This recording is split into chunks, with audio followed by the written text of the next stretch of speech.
හොඳයි ළමයි සුබ දවසක් කියලා පිළිගන්න ඔයගොල්ලෝ සියලු දෙනාම අද 2019 O level paper එක ඩිස්කස් කරන සෙෂන් එකට ඔයගොල්ලෝ මුලින්ම කියන්න කොහොමද මේ O level paper එක හැදෙන්නේ කියලා.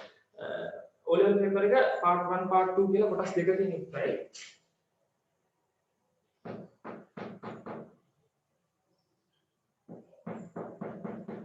කොටස් දෙකකින් ඉස්සරයි. මේකෙදි පළවෙනි කොටසට ආයෙත් වෙන්නේ බහුවර්ණ ප්‍රශ්න 40ක්.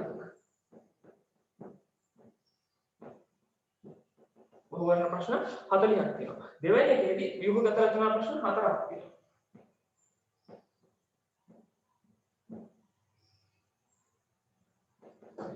ඊට පස්සේ අපිට දෙවෙනි කොටසෙම තව රචනා ප්‍රශ්න 3කට උත්තර ලියන්න හම්බ වෙනවා.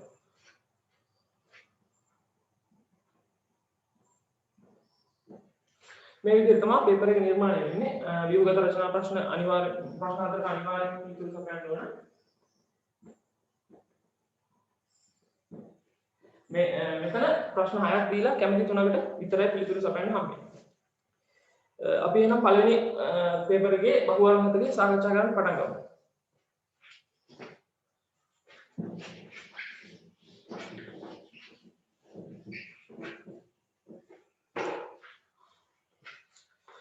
මම WhatsApp group එකට පේපර් එක දැම්මා. මම හිතනවා ඒක දැන් ඔයගොල්ලෝ ළඟ ඇති කියලා.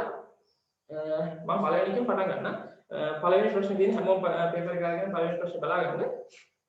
පළවෙනි එක තියෙන්නේ අක්මාව යන්න.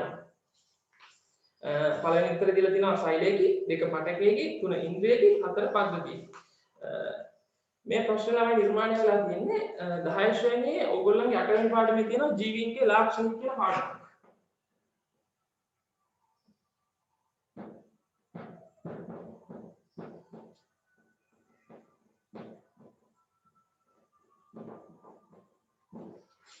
මේ පාඩමේදී අපි ඉගෙන ගන්නවා සෛලීය සංවිධානයේ දූරාවලි මට්ටම් කියලා. දූරාවලි මට්ටම් මේ යටතේ පහක් ඉගෙන ගන්නවා අපි. සෛලය, එක සෛලය,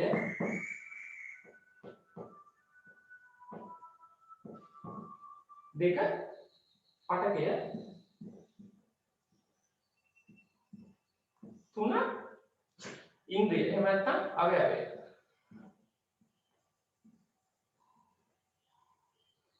හතර පද්ධති.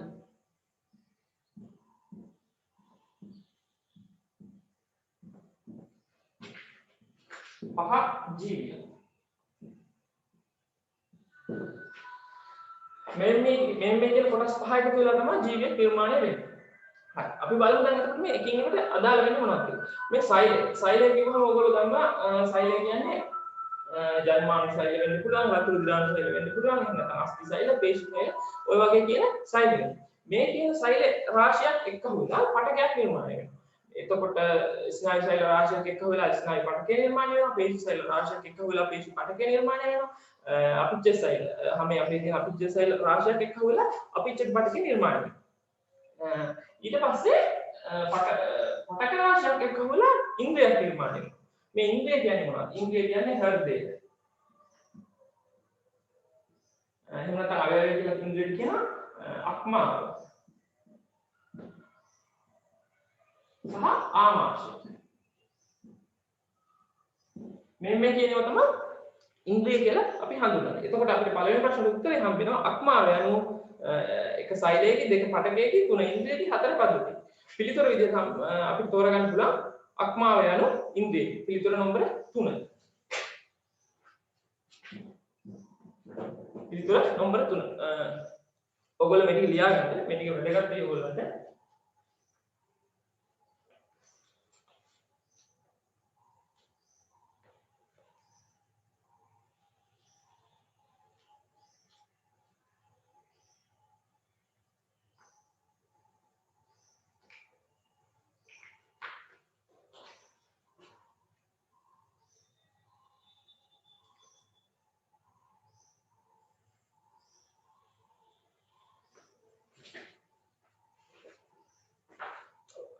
හරි මම දැන් දෙවෙනි ප්‍රශ්නේ යනවා.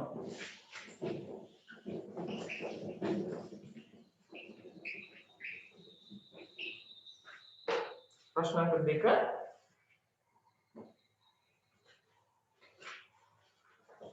2 ජෛවීය තිරකරණය වැදගත් වන්නේ පහත සඳහන් කුමන චක්‍රය තුලින්ද පවත්වා ගැනීම සඳහාද? 1 කාබන් චක්‍රය, 2 නයිට්‍රජන් චක්‍රය, 3 ෆොස්ෆරස් චක්‍රය, 4 ජල චක්‍රය. ජෛවීය තිරකරණය කියන වචනේ අපිට ඇහිච්ච ගමන් මතක් වෙන දේ තමයි නයිට්‍රජන් චක්‍රය. මේ නයිට්‍රජන් චක්‍රයේදී අවස්ථාවන් තුනක් ගැන අපි කතා කරනවා. 1 ජෛවීය තිර කිරීම, 2 වායුගෝලීය තිර කිරීම, 3 කාර්බනික තිර කිරීම. එතකොට මේ ජෛවීය තිර කිරීම කියන්නේ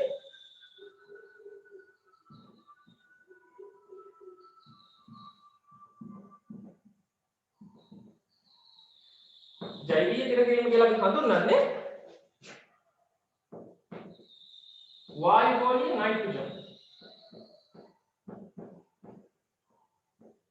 වායුගෝලීය නයිට්‍රජන්, රයිසෝබියම් එහෙම නැත්නම් ඇසෙටෝබැක්ටර් ඔය කියන බැක්ටීරියා දෙකමගින් NH4+ එහෙම නැත්නම් ඇමෝනියම් අයන බවට පරිවර්තනය කිරීමේ ක්‍රියාවලිය. ඇසෙටෝබැක්ටර් එහෙම නැත්නම් රයිසෝබියම් කියන බැක්ටීරියා දෙකමගින් NH4+ අයන එහෙම නැත්නම් ඇමෝනියම් අයන බවට පත් කිරීමේ ක්‍රියාවලිය තමයි ජෛවීය තිර කිරීම කියලා හඳුන්වන්නේ. ප්‍රශ්නය අහන්නේ ජෛවීය තිරකරණය වැදගත් වන්නේ පහත සඳහන් කුමන චක්‍රය තුලින්ද පවත්වා ගැනීම සඳහාද? එතකොට පිළිතුර 2 නයිට්‍රජන් චක්‍රය කියලා අපි තෝරගන්න පුළුවන්. නිවැරදි පිළිතුර අංක 2.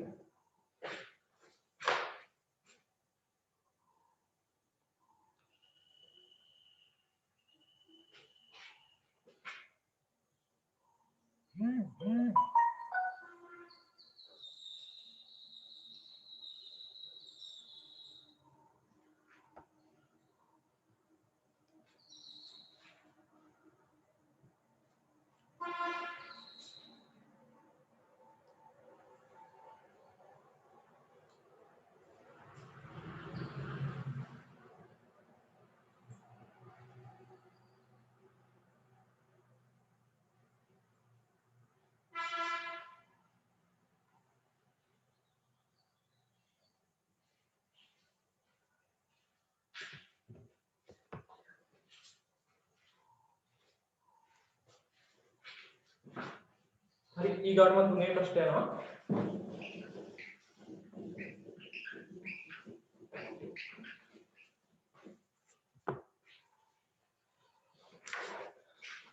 තුනේ ප්‍රශ්න අපිට දීලා තියෙන්නේ දෛශිකයක් වන්නේ පහත සඳහන් කුමන රාශියද කියලා. අපි දෛශික සහ අදිශ ගැන ඉගෙන ගන්නවා O level වල භෞතික විද්‍යාව පරිසරයේ.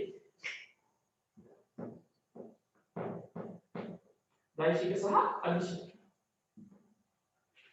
දෛශික රාශි සහ අදිශ රාශි. දෛශික රාශි, දෛශික රාශි කියලා අපි හඳුන්වන්නේ විශාලත්වයක් මෙන්න දිශාවක් කියන දෙකම තියෙන රාශි. විශාලත්වයක් හා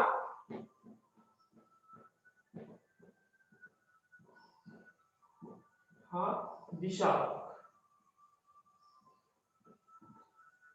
තියෙන රාශි තමයි අපි දෛශික රාශි කියලා හඳුන්වන්නේ. අදිශ රාශි කියන්නේ විශාලත්වයක් පමණයි.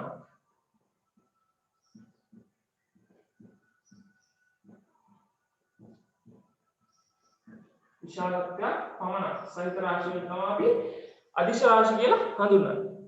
එතකොට මෙතන තියෙන උත්තර වලින් 1 විස්ථාපනය, 2 දුර, 3 පීඩනය, 4 කාර්ය. මෙතන විස්ථාපනය 1 විස්ථාපනය,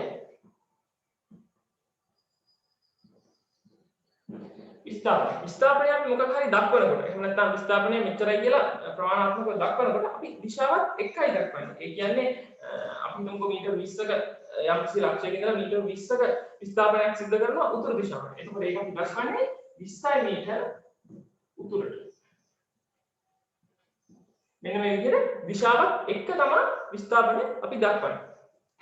එතකොට විස්ථාපනය දෛශික රාශිය. එතකොට තුන්වෙනි ප්‍රශ්නේ උත්තරය වෙන්නේ පිළිතුර අංක 1 විස්ථාපනය.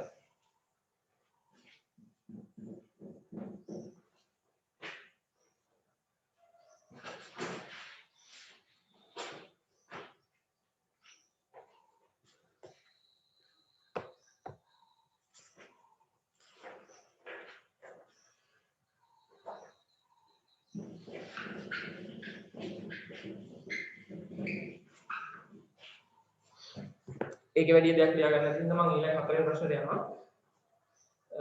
හතර වැඩිම පරමාණු සංඛ්‍යාවකින් සමන්විත වන්නේ පහත සඳහන් කුමන අණු? මෙතන අපිට අණු හතරක් දීලා තියෙනවා. මේකෙදි අපි එකින් එක පිළිතුරු අරගෙන මේ වෙලෙදි ඒ කියන්නේ එක අණුවක් සැදෙන්න දායක වෙලා තියෙන පරමාණු සංඛ්‍යාව වෙන වෙනම ගණනය කරගන්න. අපි පළවෙනි එක ඉඳන් පටන් ගමු. පළවෙනි එක අපි දීලා තියෙන්නේ එක CH3 CHO. හරි. අපි බලමු මේ කාබන් පරමාණු මෙතන කරනවා. කාබන් පරමාණු 1 1යි 2යි. කාබන් පරමාණු 2යි. හයිඩ්‍රජන් පරමාණු තුනක් මෙතන තුනක් තියෙනවා මෙතන එකක් තියෙනවා හතරයි. ඔක්සිජන් පරමාණු එකයි. එතකොට මුළු පරමාණු සංඛ්‍යාව කියලා 4 2 6යි 7යි. හරි. දෙක බලමු. CCl4 carbon tetrachloride. කාබන් පරමාණු මේක එකයි. ක්ලෝරින් පරමාණු හතරයි. මුළු පරමාණු සංඛ්‍යාව 5යි. 3 H2SO4 sulfuric amlate. Sulfuric amlate hydrogen परमाणु 2යි. सल्फर परमाणु 1යි. ऑक्सीजन परमाणु 4යි. 4යි 2යි 6යි 7යි. 4 තියෙන්නේ CONH2 twice. CONH2 twice. මේකේ කාබන් පරමාණු 1යි. ऑक्सीजन परमाणु 1යි. नाइट्रोजन परमाणु මේක වර්ණන පිටින් තියෙන දෙකෙන් වැඩි වෙනවා. එතකොට नाइट्रोजन परमाणु 2යි. हाइड्रोजन परमाणु දෙවරක් දෙක 4යි. එතකොට 4 2යි 6යි 2යි 8යි. එතකොට ඔයගොල්ලන්ට පේනවා මෙතන 7යි මෙතන 5යි මෙතන 7යි මෙතන 8යි. එතකොට මෙතනින් වැඩිම පරමාණු සංඛ්‍යාවක් අණු නිර්මාණය වෙන්න දායක වෙලා තියෙන්නේ 4 වෙනි උත්තරේ. ඒ කියන්නේ CONH2 twice. නිවැරදි පිළිතුර අංක 4.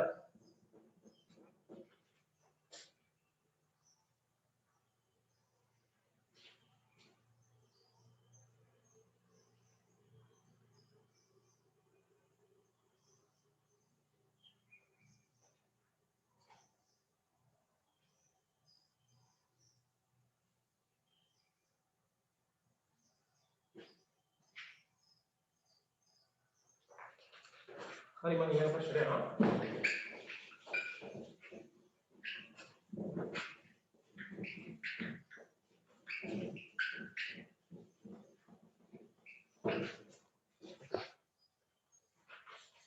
පස්වෙනි ප්‍රශ්නේ ශිෂ්‍යයෙකු විසින් ශ්‍රේෂ්ඨ අධ්‍යයනයේදී භූගත කඳක් නිරීක්ෂණය කර අඳින ලද දල රූප සටහනක් පහත දැක්වේ. මේ කුමන වර්ගයට අයත් භූගත කඳක්? 1 රයිසෝමය, 2 කෝමය, 3 බල්බය, 4 ස්කන්ධාක. අපිට මේ රූපේ දැක්ක ගමන් ඔළුවට යන දෙයක් තමයි මේක එක්ක එහෙම ඉඳුරු වලයක් එහෙම නැත්නම් කහලයක් කියලා. එතකොට මේක අයිති වෙන්නේ රයිසෝමය කියන භූගත කඳ වර්ගයට. එතකොට ඒක අපිට පිළිතුර මම විස්තර කරන්න දෙන්නේ ඒක ලේසි ප්‍රශ්නයක් ඉඳලා. එතකොට පිළිතුර අංක 1 රයිසෝමය.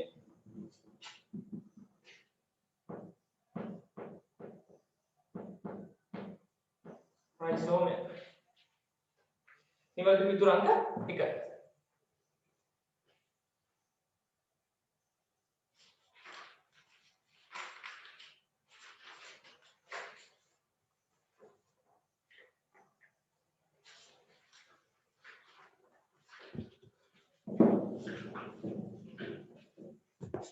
හරි ඊගාට තියෙන 6 වෙනි ප්‍රශ්නේ පහත සඳහන් ව්‍යුහ කෘත්‍ය යුගල අතරින් නිවැරදි සම්බන්ධතාව ප්‍රකාශිත යුගලය කුමක්ද? එක දීලා තියෙනවා රුධිර පට්ටිකා. අපි ඉස්සෙල්ලා බලමු මේවා නිවැරදි කෘත්‍යයන් මොනවද? රුධිර පට්ටිකා. එක රුධිර පට්ටිකා. රුධිර පට්ටිකාවක කෘත්‍ය මොකක්ද?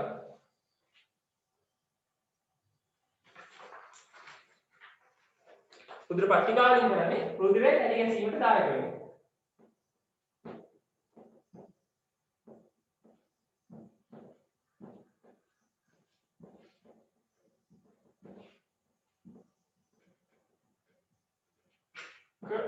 රුධිරය කැටි ගැසීමට දායක වෙනවා. 2 සුදු රුධිරාංග.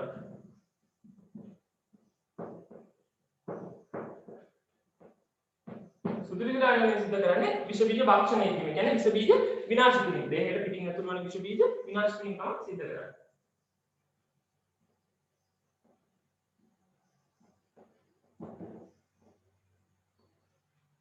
3 රතු රුධිර අණු.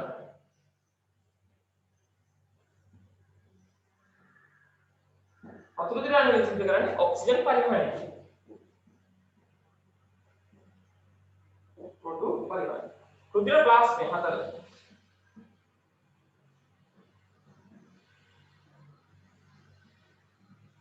රුධිර ප්ලාස්මය මම කියන්නේ හෝමෝන පරිවහනය කියන්නේ.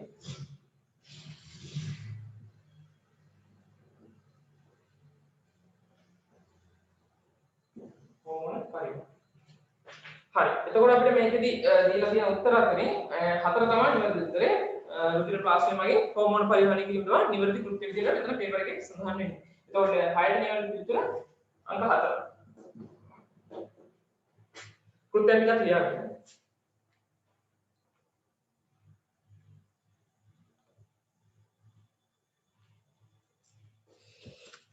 මම හත්වෙනි ප්‍රශ්නට යනවා.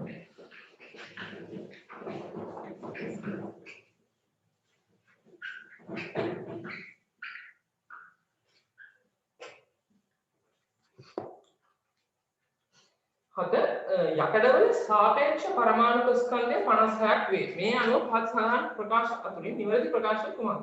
අපිට දීලා තියෙනවා යකඩවල සාපේක්ෂ පරමාණු ස්කන්ධය කියන්නේ 56යි. හරි. හිත පහත දැක්කේ ප්‍රකාශ අතුරින් නිවැරදි ප්‍රකාශය කුමක්ද? එක ප්‍රකාශය දීලා තියෙනවා යකඩ පරමාණු ස්කන්ධය ග්‍රෑම් 56ක් වේ කියලා. එතකොට බලමු සාපේක්ෂ පරමාණු ස්කන්ධය 56යි කියන්නේ මේක සමාන වෙනවා Fe එහෙම නැත්නම් යකඩ එකයි මවුල ස්කන්ධය. යකඩ මවුල එකක ස්කන්ධයට සමාන වෙනවා. එතකොට මවුල එකක පරමාණු එකයි මවුල ඇතුලේ පරමාණු කියනවා 6.02 වැඩි කිරීම 1023 වෙනි බලයක්. ඒ කියන්නේ ඇවෝගාඩ්‍රෝ සංඛ්‍යාව පරමාණු තියෙනවා. හරි. අපි බලමු දැන් උත්තර හතර දෙන්න. යකඩ පරමාණු ස්කන්ධය ග්‍රෑම් 56ක් වේ. පරමාණු ස්කන්ධය ග්‍රෑම් 56ක් කියන්නේ නැහැ. යකඩ මවුල එකක ස්කන්ධය තමයි ග්‍රෑම් 56ක් කියන්නේ. ඒක පළවෙනි උත්තරේ වැරදි. දෙක යකඩ මවුල එක යකඩ පරමාණු 56ක් අඩංගුයි. ඕනෑම ද්‍රව්‍ය ප්‍රමාණයක මවුල එකක පරමාණු කොටසක් අන්තර්ගත වෙනවා. 6.02 වැඩි 1023 වෙනි බලයක්. එහෙම නැත්නම් ඇවෝගාඩ්‍රෝ සංඛ්‍යාව අඩංගු වෙනවා. 3 යකඩ පරමාණු 6.02 වැඩි 1023ක ස්කන්ධය ග්‍රෑම් 56ක් වේ. 6.02 වැඩි 1023යි පරමාණු කියන්නේ මවුල යකඩ මවුල එකක තියෙන පරමාණු ගාන. එතකොට ඒක සමාන වෙනවා මවුල එකකට ස්කන්ධය ග්‍රෑම් 56ක් වේ. එතකොට ඒ ප්‍රකාශය හරි. 3 නිවැරදි. 3 තමයි 7 වෙනි ප්‍රශ්නේ නිවැරදි පිළිතුර.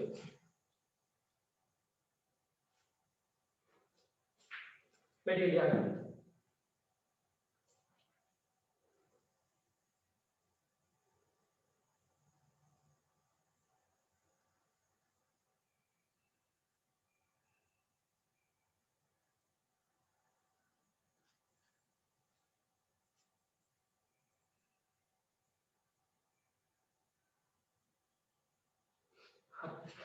මම ඊළඟට 8 වෙනි ප්‍රශ්නේ යනවා.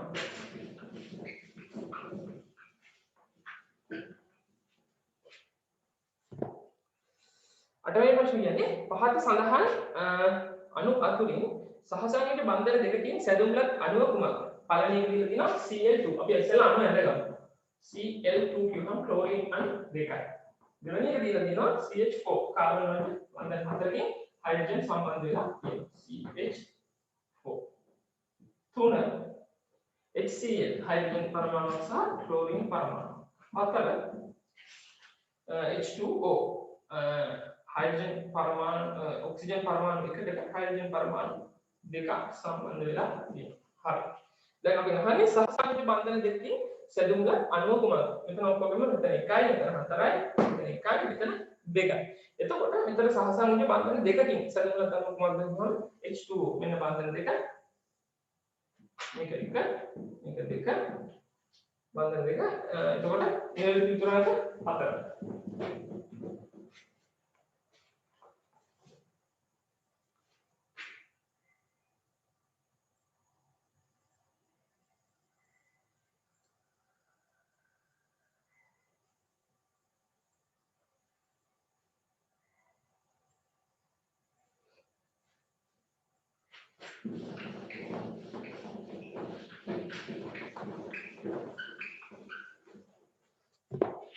හරි.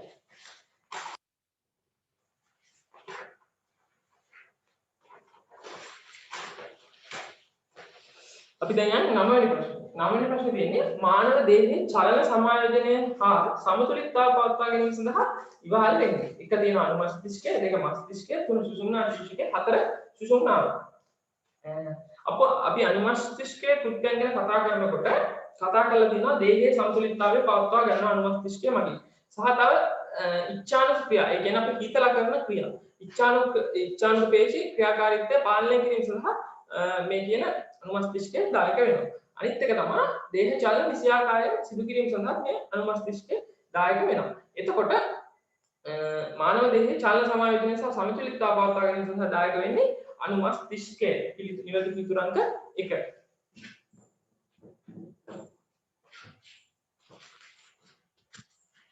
හරි මම ඊළඟ ප්‍රශ්නට යනවා. 10 වෙනි ප්‍රශ්නට.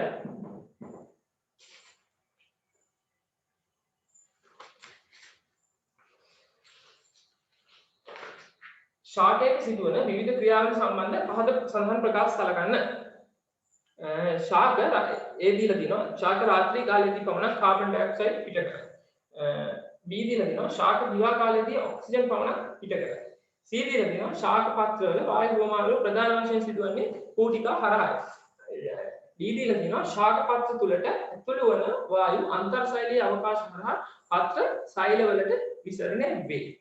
එතකොට අපි ඒ ප්‍රකාශය කලකින්කෝ ඒකේ තියෙනවා ශාක රාත්‍රී කාලයේදී පමණක් කාබන් ඩයොක්සයිඩ් පිට කරනවා. මේ ප්‍රකාශය වැරදි. මොකද දිවා කාලයේදී සුළු වශයෙන් කාබන් ඩයොක්සයිඩ් පිට වෙනවා. B ශාක දිවා කාලයේදී ඔක්සිජන් පමණක් පිට කරනවා. දිවා කාලයේදී ඔක්සිජන් නිතරම පිට කරන්නේ නැහැ. කාබන් ඩයොක්සයිඩ් සුළු වශයෙන් පිට වෙනවා. C ශාක පත්‍රවල වායු හුවමාරුව ප්‍රධාන වශයෙන් සිදුවන්නේ කූටිකා හරහාය. ශාක පත්‍රවල වායු හුවමාරුව සිද්ධ වෙනවා ප්‍රධාන වශයෙන් සිද්ධ වෙන්නේ කූටිකා හරහා තමයි. ඒක හරි. එතකොට C ඉවරයි. C හරි. අපි බලමු D ඊට පස්සේ ශාක පත්‍ර වලට ඇතුළු වෙන වායු අන්තර්සෛලීය අවකාශ හරහා පත්‍ර සෛල වලට ගමන් කරයි. පත්‍ර සෛල වලට විසරණය වේ. පත්‍ර සෛල වලට වාතය ගමන් කරන්නේ විසරණය ඔස්සේ තමයි. එතකොට අන්තර්සෛලීය අවකාශ හරහා තමයි මේ විසරණ ක්‍රියාවලිය සිද්ධ වෙන්නේ. එතකොට D හරි.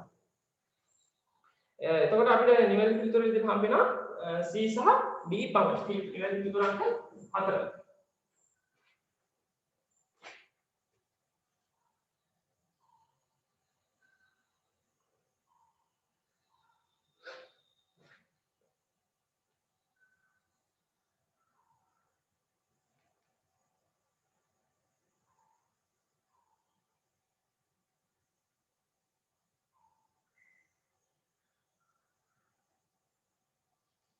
හරි ඊට පස්සේ අපි යනවා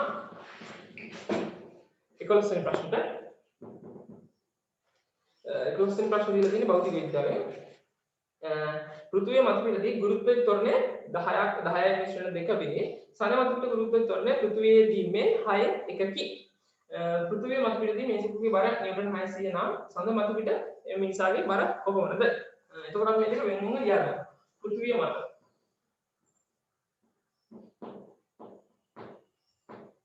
මත අනිත් එක සඳ මත. හරි. පෘථිවිය මත ගුරුත්වයේ ත්වරණය කියන්නේ 10යි ms ඍණ 2.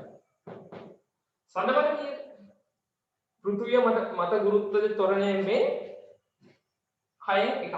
ඒ කියන්නේ g සමානයි සඳ මතදී මේකෙන් 6න් එකක්. 10යි ms ඍණ 2කින් 6න් එකක්.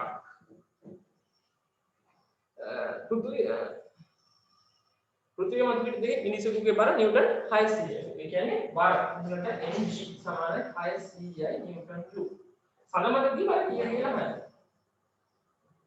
mg කීයද කියලා අහන්න.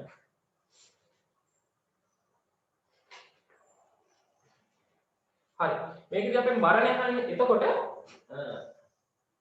අපිට නිව්ටන් වලින් තමයි පිළිතුර හම්බෙන්නේ. එතකොට අපිට පුළුවන් මෙතන ගුරුත්ව ත්වරණය විතරයි වෙනස් වෙලා තියෙන්නේ. සඳහන් ගියා කියලා පුද්ගලයාගේ ස්කන්ධය. එහෙම නැත්නම් m වෙනස් වෙන්නේ නැහැ. m අචලන තමයි. ගුරුත්ව ත්වරණය විතරයි වෙනස් වෙන්නේ. එතකොට අපිට පුළුවන් පෘථිවිය මතදී බර කීයද? බර නිව්ටන් 600යි. මේ නිව්ටන් 600 සදේවි ගුරුත්ව ත්වරණය වැඩි කරනවා. සදේවි ගුරුත්ව ත්වරණය කියන්නේ පෘථිවිය මතදී වගේ 6 එකක්. එතකොට මේක 6 එකෙන් වැඩි වෙනවා. නිව්ටන් 100. නිවැරදි පිළිතුර අංක 2.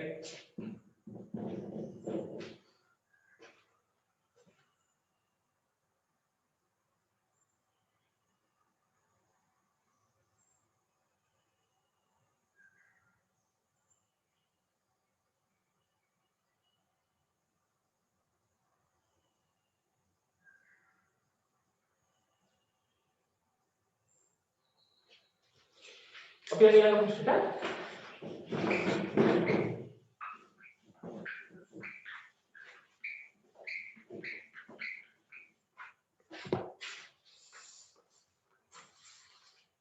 ඊළඟ ප්‍රශ්නේ රක්තහීනතාවයට හේතු වන්නේ පසඳහන් කුමන විටමින් වර්ගයේ උණුතාවයද? පළවෙනි විදිහට විටමින් A, දෙක විටමින් B, තුන විටමින් E, හතර විටමින් K. විටමින් A උණුතාවයද අපිට ඇති වෙනවා රාත්‍රී අන්තතාවය. සහ ඇසේ බිටෝලක ඇති වෙනවා. තව සමේ වියලි බව ඇති වෙනවා. සහ ශ්වසන පද්ධතිය ආශ්‍රිත රෝග ඇති වෙනවා. එතකොට මෙතන අහන්නේ රක්තහීනතාවය. රක්තහීනතාවයට හේතු වෙන්නේ විටමින් B. ඒතකොට විටමින් B වලින් අපිට රෝගී ලක්ෂණ විදිහට දකින්න පුළුවන්. බෙරිබෙරියාව රෝගය ඇති වෙනවා. මුඛ කොන් වඩ වීම සිද්ධ වෙනවා. රක්තහීනතාවය සහ සමේ වර්ණය වෙනස් වීම සිද්ධ වෙනවා. එතකොට රක්තහීනතාවයට හේතු වන්නේ පාසලන කුමන විටමින් වර්ගයේ උණුතාවයද කිව්වම විටමින් B නිවැරදි පිළිතුර අංක 2.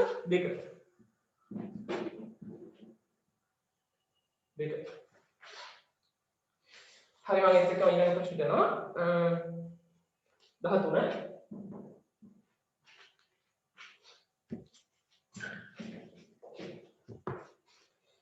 මානව ප්‍රජනනයේදී සංසේචනය සිදුවන්නේ ස්ත්‍රී ප්‍රජනන පද්ධතියේ කුමන කොටසේදී? සංසේචනය.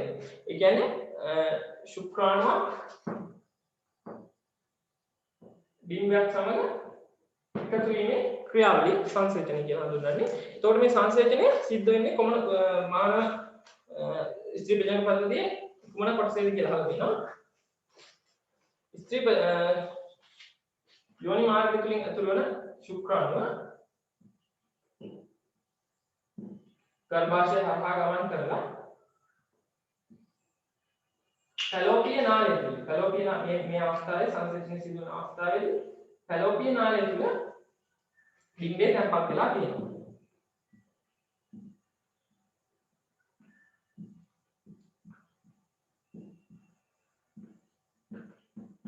ඩිම්බේ තැන්පත් වෙලා තියෙනවා.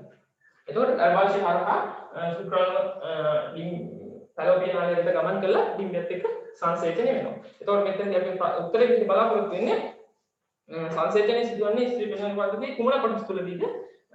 ෆැලෝපිය නාලය තුළ. මේකෙන් ෆැලෝපිය නාලය. එතකොට නිවැරදි පිළිතුර අංක 3.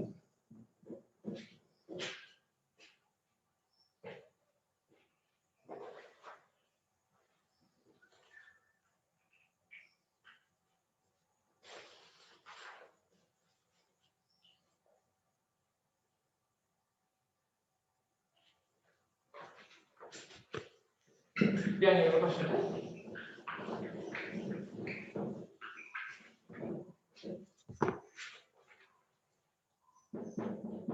දාමතරෙන් ප්‍රශ්නේ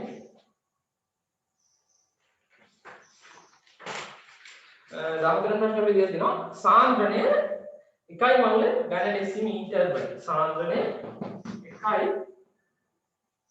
මවුල ඝන ඩෙසිමීටර් වල ग्लूकोज द्रावण परिमाण घन सेंटीमीटर 500 परिमाण 500 घन सेंटीमीटर සෑදීම සඳහා අවශ්‍ය ග්ලූකෝස් ස්කන්ධය කොපමණද? හරි. මේ දෙක දැක්ක ගමන් අපිට ඔළුවට එන සූත්‍රයක් තියෙනවා. මොකද්ද? C = n බෙදීම b. n බෙදීම b. C කියන්නේ සාන්ද්‍රණය, n කියන්නේ මවුල ගන්න, b කියන්නේ පරිමාණ.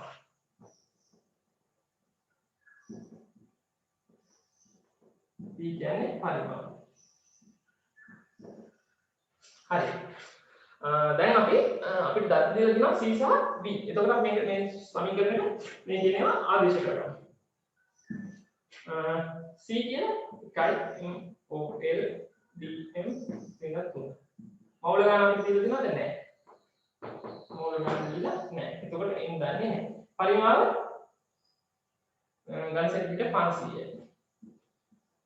cm ගන්න. හැබැයි මෞල දීලා තියෙන්නේ මෞල ගාන ඩෙසිමීටර කියලා තමයි දීලා තියෙන්නේ. සාමාන්‍ය දීලා තියෙන්නේ පරිමාව දීලා තියෙන්නේ ඝන සෙන්ටිමීටර. එතකොට අපි මේ ඝන සෙන්ටිමීටර ඝන ඩෙසිමීටර බවට පරිවර්තනය කරගන්න ඕන. මේක කරන්න අපි 1000න් බෙදනවා.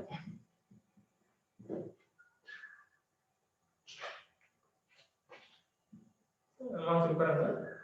එතකොට එනවා මෙතන 0.5යි 1 වැඩි කිරීම 0.5 සමානයි n සමානයි 1 වැඩි කිරීම 0.5 කියන්නේ 0.5යි මෞල 0.5යි. හරි. එතකොට මේ අපි දාවේ මේකේ පිළිතුර අපි බලාපොරොත්තු වෙන්නේ ග්ලූකෝස් ස්කන්ධය කොහොමද? එතකොට දැන් අපි බලන්න ඕනේ මෞල ගාන කොහොමද ස්කන්ධයට පරිවර්තනය කරගන්නේ. දැන් අපි මෞල ගාන ගන්නවා ග්ලූකෝස් මෞල ගාන 0.5යි. හරි. මෞල ගාන අපි ස්කන්ධයට පරිවර්තනය කරගන්න ඕනේ. එතකොට ඔයගොල්ලෝ සූත්‍රයක් අහලා තියෙනවා n මෞල n සමානයි m ස්කන්ධය අදාළ ද්‍රව්‍ය ස්කන්ධය බෙදීම අදාළ ද්‍රව්‍ය මෞලික ස්කන්ධය n සමානයි m බෙදීම m කැපිටල් M කියලා සූත්‍රයක් දීලා තියෙනවා.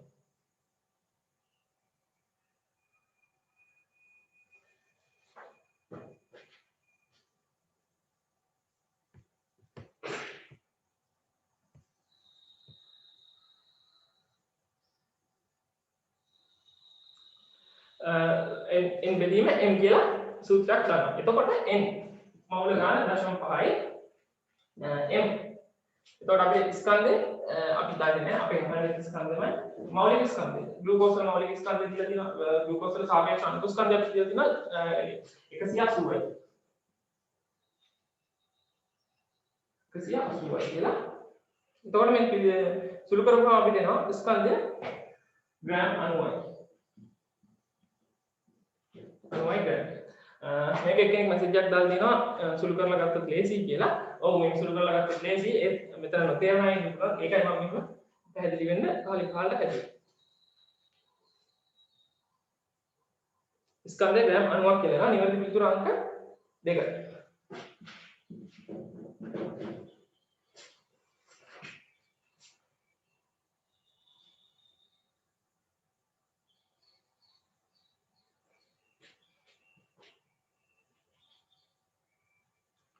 මම ඊළඟට යනවා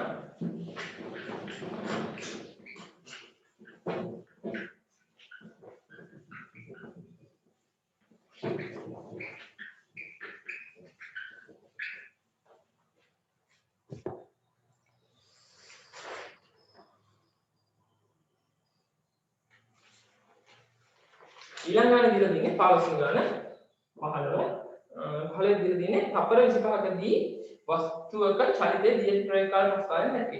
වස්තුවේ චලිතය පිළිබඳ නිවැරදි ප්‍රකාශය තෝරන්න කියලා තමයි ප්‍රශ්න කරන්නේ. අපි ඉස්සෙල්ලා ප්‍රස්තාවය අරගෙන ඉමු.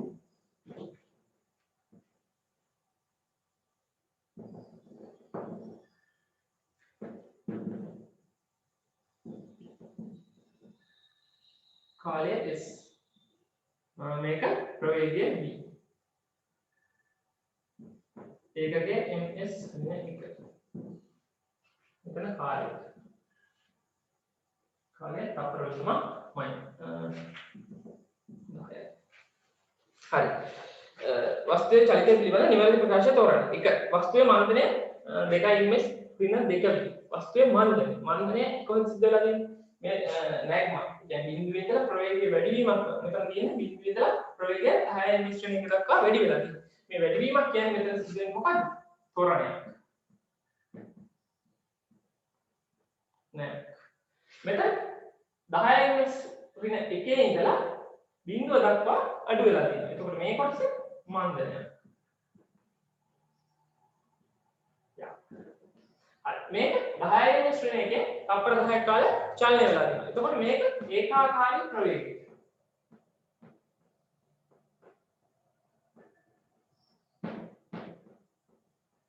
ඒකාකාරී ප්‍රවේගය. හරි. එක බල වස්තුවේ මන්දනය 2 ms ඍණ 2. වස්තුවේ මන්දනය 2 ms ඍණ 2. මන්දනය හොයන්න. මන්දනය සමානයි. ඒ කියන්නේ ඍණ ත්වරණය. ඍණ ත්වරණයවත් මන්දනය. මන්දනය සමාන කීයද? සූත්‍රය මොකක්ද? මන්දනය සමානයි ප්‍රවේග වෙනස. ප්‍රවේග වෙනස බෙදීම ගත වූ කාලය. හරි. ප්‍රවේග වෙනස කියන පසු ප්‍රවේගයෙන් මුල් ප්‍රවේගය අඩු කරනවා. එතන ප්‍රවේගය බිඳුවයි මුල් ප්‍රවේගය 10යි. බිඳුව ඍණ 10යි. ms ඍණ 1. ප්‍රවේග වෙනස බෙදීම ගත වූ කාලය තප්පර 25 5යි. එතකොට 2යි ms ඍණ 2. එතකොට මන්දනය 2 ms ඍණ 2. එතකොට මේක දීලා තියෙනවා වස්තුවේ මන්දනය 2 ms ඍණ 2 වේ කියලා.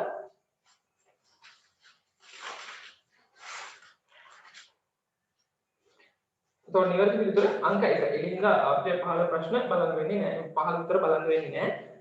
මොකද පළවෙනි උත්තරේ හරියම. එතකොට නිවැරදි පිළිතුර අංක 1.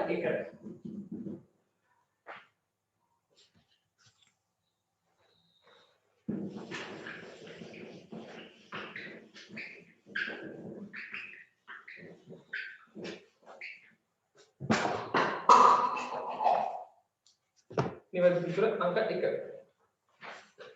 අපි යන 16 වෙනි ප්‍රශ්නය. 16 වෙනි ප්‍රශ්නේ අහන්නේ ලයිපේස් එන්සයිමේ ආහාරයට එකතු වන්නේ ආහාර මාර්ගයේ කුමන කොටසේද? ලයිපේස් එන්සයිමේ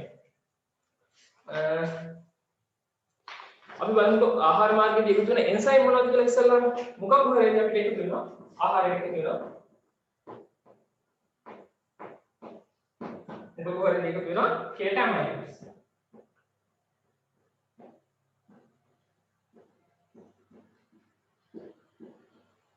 කෙටාමයින්ස් ඊට පස්සේ ආමාශය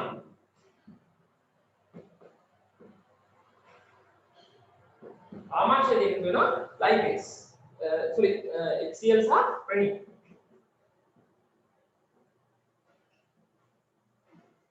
HCl සහ ප්‍රණීත එකතු වෙනවා ප්‍රණීත ශ්‍රාව වෙන්නේ කුඩා දරුවන්ගේ විතරයි. එතකොට ඒක කුඩා දරුවෝ පානය කරන කිරි මත තමයි ක්‍රියාත්මක වෙන්නේ.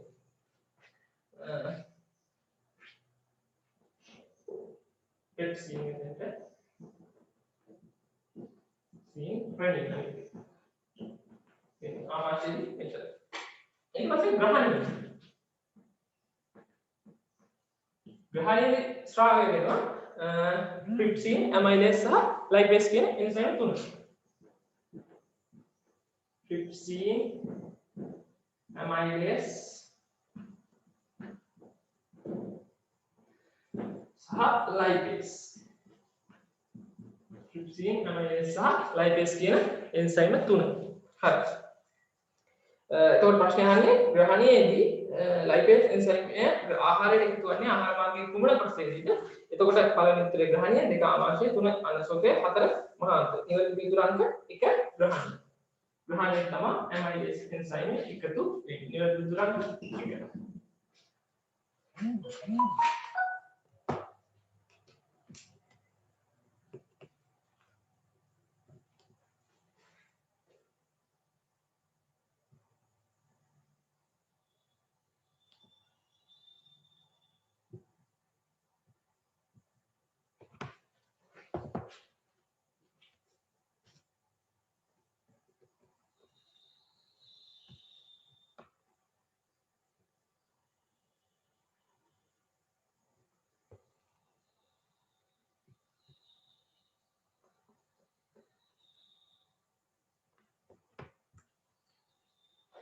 හරි අපි යන්නේ ඊළඟ ප්‍රශ්නෙට 14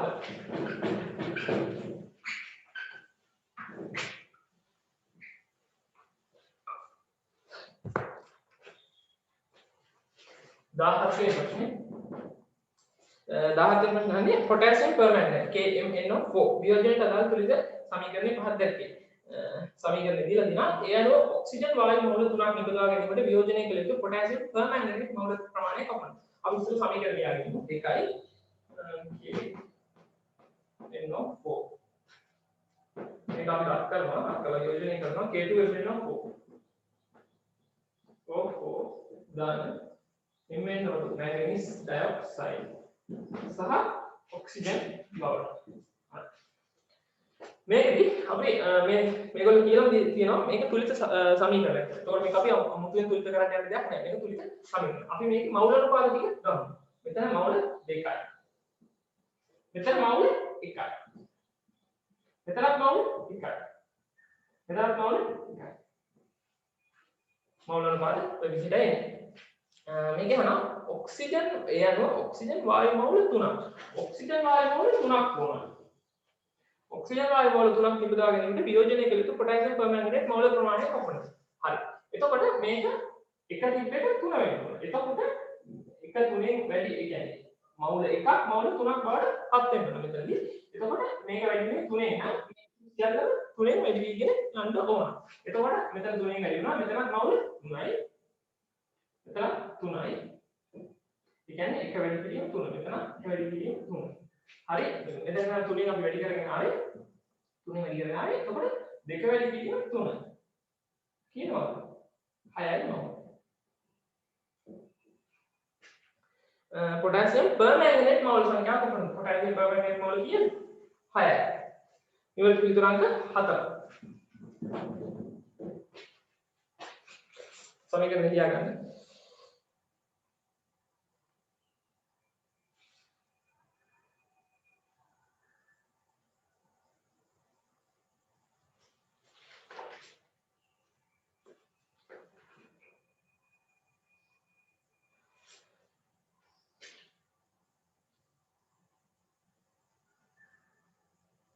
ඔයගොල්ලන් තවත් ලියන්න වෙලාව අවශ්‍ය නම් මෙසේජ් එකක් දාලා කියන්න ලියන්න වෙලාව මදි කියලා කමෙන්ට් එකක් හරි වෙලාව බෝඩ් එකේ ලියපු ටික තියන්න.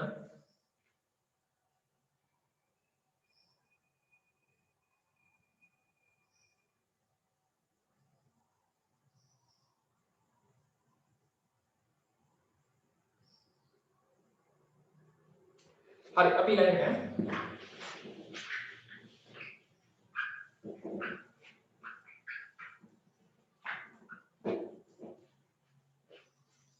හරි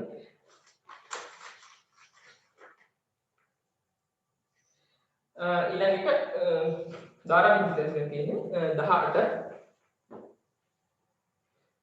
ඒකාකාර ප්‍රතිරෝධයක් සහිත සමාන කම්බි සමාන කියන්නේ කම්බි තුනක් ඇත. ඉන් පළමුවෙන්න එලෙසමද දෙවැන්න සමාන කොටස් දෙකකට පළමුවෙන්න එලෙසම තියෙනවා.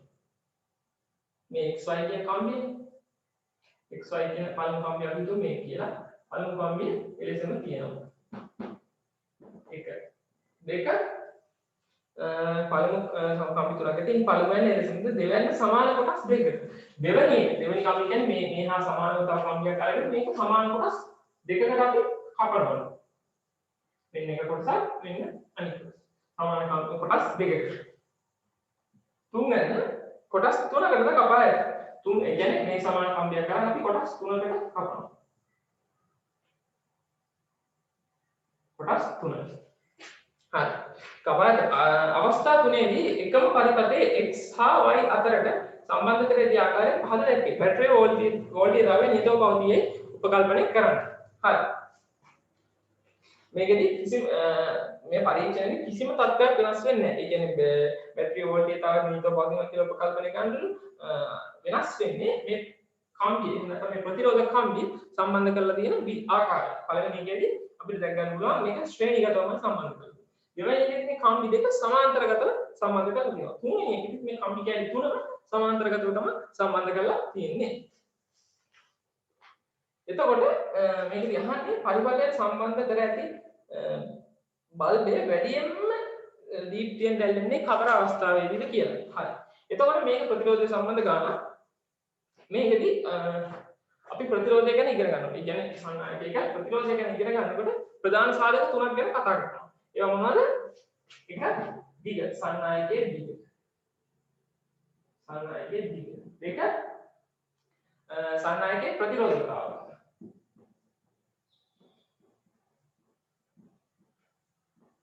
සානායකයේ ප්‍රතිරෝධතාවය. තුන සන්නායකයේ හරස්කඩ වර්ගඵලය.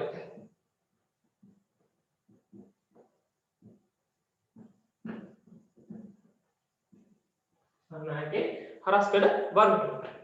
එතකොට මේ තුනේ සූත්‍රයක් තියෙනවා R සමානයි ප්‍රතිරෝධය සමානයි ρ. ρ කියන්නේ ප්‍රතිරෝධකතාවය, ρ L. L කියන්නේ සන්නායකයේ දිග, ρ L යට A. A කියන්නේ හරස්කඩ වර්ගඵලය.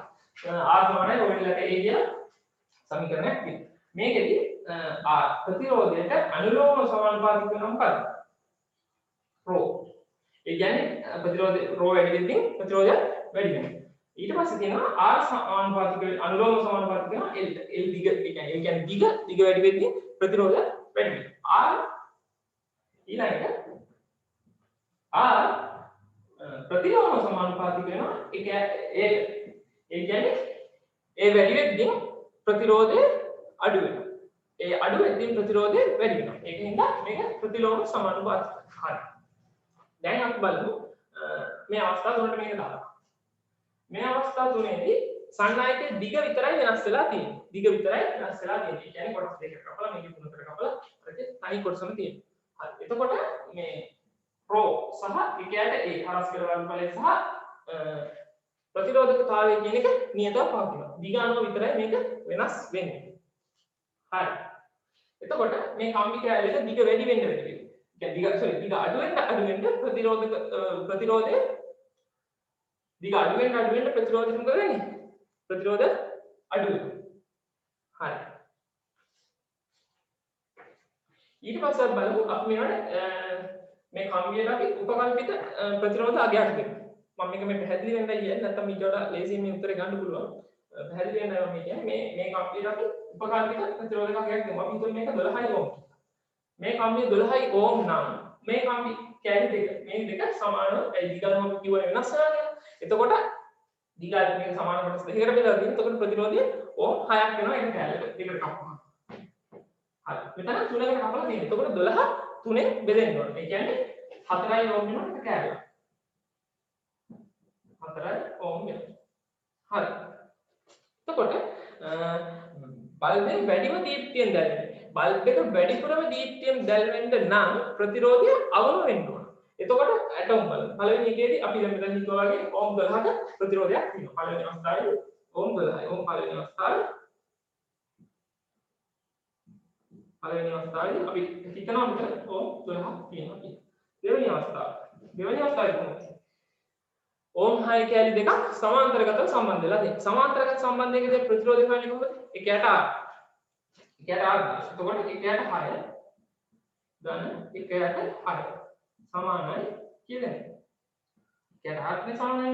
එතකොට R උඩට ගන්න නම් මෙතන 6න් 2යි සුළු කරපුවම උත්තරේ එන්නේ R. එතකොට R සමාන වෙනවා R සමානයි 6 බෙදීම 2. කියන්නේ ඕම් 3ක. දෙවෙනි අවස්ථාවේ ප්‍රතිරෝධය ඕම් 3යි. තුන්වෙනි අවස්ථාවේ ඒකේ එකයට R. එකයට 4 ධන එකයට 4 ධන එකයට 4 සමානයි එකයට R. හරි. එතකොට මෙතන R සමානයි කියන්නේ 4 බෙදීම 3යි. 4 බෙදීම 3යි. 4 බෙදීම 3යි අගේ එනවා 1.3යි. 3යි ඕම්. 1.3යි ඕම්. හරි. මම කියවනම් උපරිම දීප්තියකින් දැල්වෙන්න නම් ප්‍රතිරෝධයේ අවස්ථාවේදී අවම වෙන්න ඕන. එතකොට දැන් අපිට මේ උත්තර දුන්නේ ප්‍රතිරෝධය අවම කොයි අවස්ථාවේද? තුන්වෙනි අවස්ථාවේ. පැහැදිලිනේ? ප්‍රතිරෝධය 1.3යි ඕම් කියලා ඒ කියන්නේ ප්‍රතිරෝධය අවමයි කියන්නේ. එතකොට තුන්වෙනි අවස්ථාව තමයි නිවැරදි පිළිතුර වෙන්න ඕන. එතකොට එහෙම උත්තරයක් තියෙන්නේ 18 උත්තරේ අංක 3. නිවැරදි පිළිතුර අංක 3.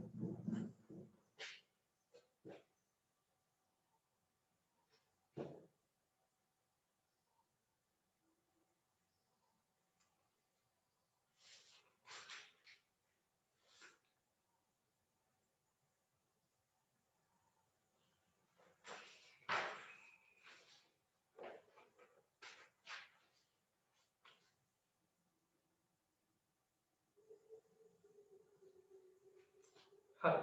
මම 19 වෙනි ගානකට යනවා.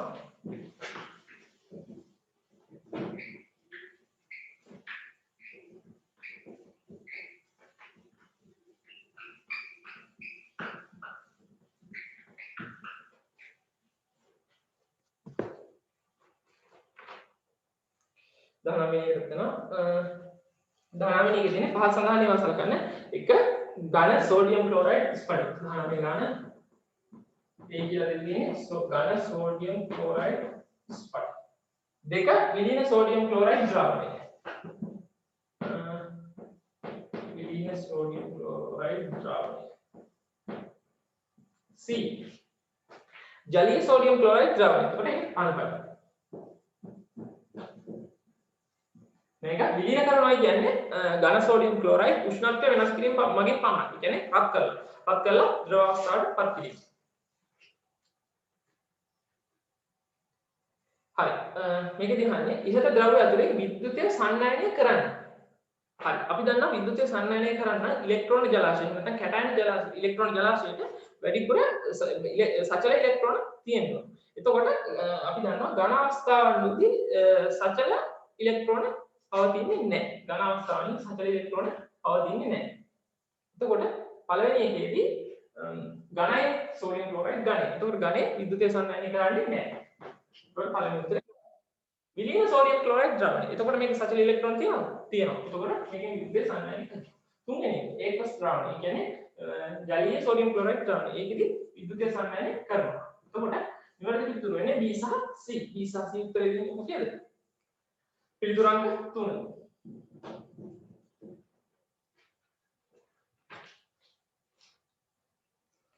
විසිවෙනි ප්‍රශ්න ගන්න.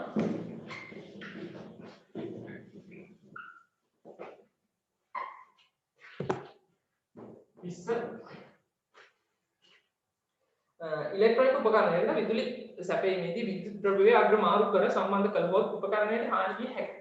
එවැනි හානියකින් උපකරණය ආරක්ෂා කර ගැනීම සඳහා ඊට ඩයෝඩයක් සම්බන්ධ කළ යුතුය. ආකාරය නිවැරදිව දැක්වෙන්නේ පහත සඳහන් කුමන රූප සටහනින්ද? හරි. අපි දන්නවා ඩයෝඩ් එක මෙන්න මේ විදිහට තමයි සංකේතය තියෙන්නේ. මේක ඇනෝඩය, මේක කැතෝඩය. හරි. එතකොට විද්‍යුත් උපකරණ තියෙනවා. ඔයගොල්ලෝ දන්නවා සමහර විද්‍යුත් උපකරණ තියෙනවා ධන සහ ඍණ. ඒ කියන්නේ ධනයි ඍණයි අග්‍ර මාරු කරලා අපි කරන්ට් එකට සම්බන්ධ කරපුවාම ඒක පිච්චිලා යන්න පුළුවන්. මෙන්න මේ කියන පිච්චිලා යන තියෙන අවස්ථාව අවම නැති කරගන්න අපිට පාවිච්චි ගන්න පුළුවන් මෙන්න මේ කියන ඩයෝඩ් එක. ඒක සම්බන්ධ කර යුතු නිවැරදි ආකාරය තමයි ප්‍රශ්නේ අහන්නේ. හරි. ඉලෙක්ට්‍රොනික උපකරණයේ හරි මේක ධන අග්‍රය මේක ඍණ අග්‍රය. හරි. එතකොට ඩයෝඩ් එක අපි සම්බන්ධ කරන්න ඕන ධන අග්‍රයට. ධන අග්‍රයට තමයි සම්බන්ධ කරන්න ඕන. ධන අග්‍රයේ ඩයෝඩ් එක කැතෝඩ් එක. ඒ කියන්නේ මේ ඉර තියෙන කැතෝඩ් එකට ධන අග්‍රය මේ පැත්තට අනිත් පැත්ත. ඒ කියන්නේ ඇනෝඩ් එක. මේක ඇනෝඩ් එක මේක කැතෝඩ් එක. ඇනෝඩ් එක පැත්ත විද්‍යුත් කැතෝඩ් එක පැත්ත විද්‍යුත් ප්‍රභවය වල අනිත් ඇනෝඩ් එක පැත්ත විද්‍යුතය සම්බන්ධ කරන පැත්තට සම්බන්ධ කරන්න ඕන. මේක ඍණාංගය. එතකොට නිවැරදි පිළිතුර අංක 1.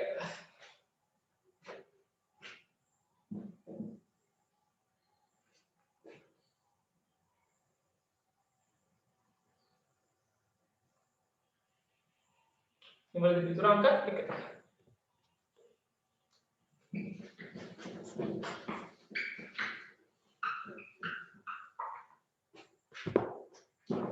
විසි එක ප්‍රශ්නයක් තමයි 21. ඉච්ඡේ නැමැති සංයෝගයේ ජලීය ද්‍රාවණයක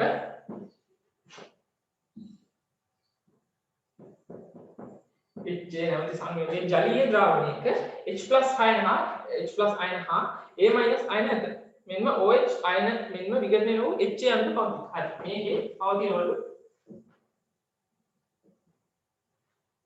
H+ අයන තියෙනවලු ඊට පස්සේ A- අයන තියෙනවලු. ඒ කියන්නේ A- අයන සහ OH1- තියෙනවලු. OH1- අයන මෙන්න විඝටනය වූ HA අණුද පවතී. විඝටනය වූ HA අණුද පවතී. මෙම ද්‍රාවණයේ pH ගේ 7ට අඩුය. හරි. අපි දන්නවා pH ගේ 7ට අඩුයි. pH ගේ 7ට අඩුයි කියන්නේ 1 2 3 4 5 6 7 10 11 12 මේකට තියෙනවා 7. 7 කියන්නේ 7 7 ඉඳලා වම් අත පැත්ත. ඒ කියන්නේ 7 ඉඳලා අඩු වෙන පැත්ත. ඒ කියන්නේ 1 2 3 4 5 6 කියන අගයන් වලට එනකොට ආම්ලිකතාවය වැඩි වෙනවා. pH පරාස.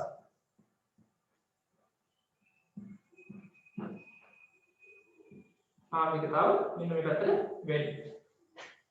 හරි. මේ පැත්තට යන්නේ මොකද? බාෂ්මිකතාවය වැඩි වෙනවා.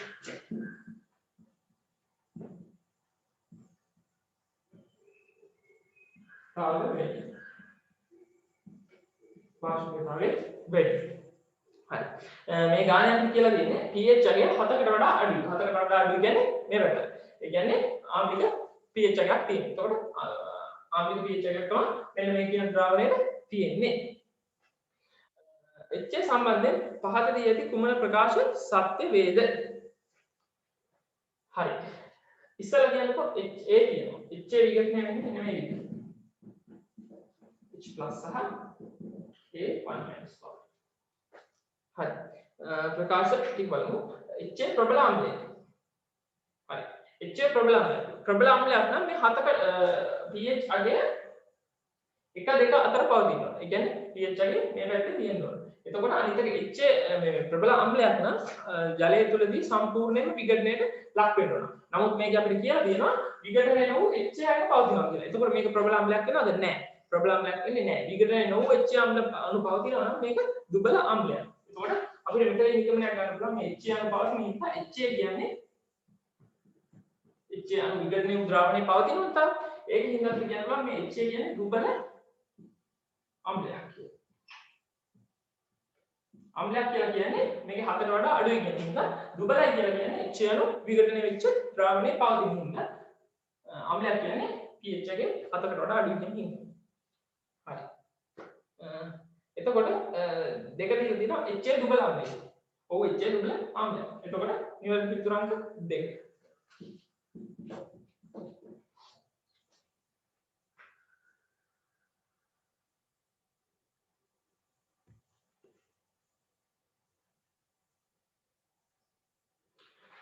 හරි මම ඊළඟ ප්‍රශ්න කරනවා.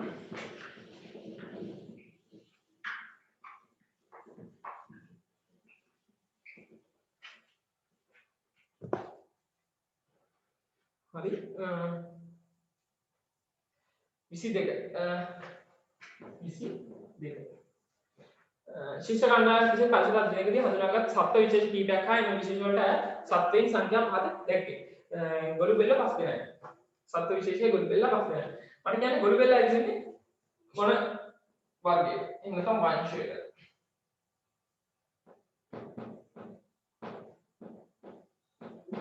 ගොළු බෙල්ල ඉන්නේ ප්‍රශ්න අපිට අහන්නේ සිසුන් විසින් හඳුනාගත් ආර්ථ්‍රෝපෝඩා වංශයට අයත් සත්වයන් සංඛ්‍යාව කොපමණද? එතකොට අපි මේ එක එක සත්වයන් වංශය සඳහන් කරගමු. එතකොට ඉස්සෙල්ලාම තියෙන්නේ ගොළු බෙල්ල. ගොළු බෙල්ල කියන්නේ මොලුස්කා වංශය. මොලුස්කා වංශය. ඊට පස්සේ සාමනලය. සාමනලය කියන්නේ ආර්ථ්‍රෝපෝඩා. ආර්ථ්‍රෝපෝඩා වංශය. ඊට පස්සේ මකුළුවා. මකුළුවා කියන්නේ ආර්ථ්‍රෝපෝඩයි. ආර්ථ්‍රෝපෝඩා. කුඩල.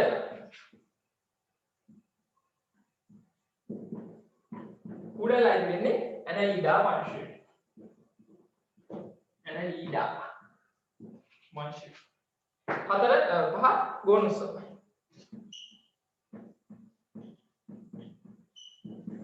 ගෝනුසයි කියන්නේ ආර්ථ්‍රෝපෝඩා වංශයටමයි. ආර්ථ්‍රෝපෝඩා වංශයටමයි.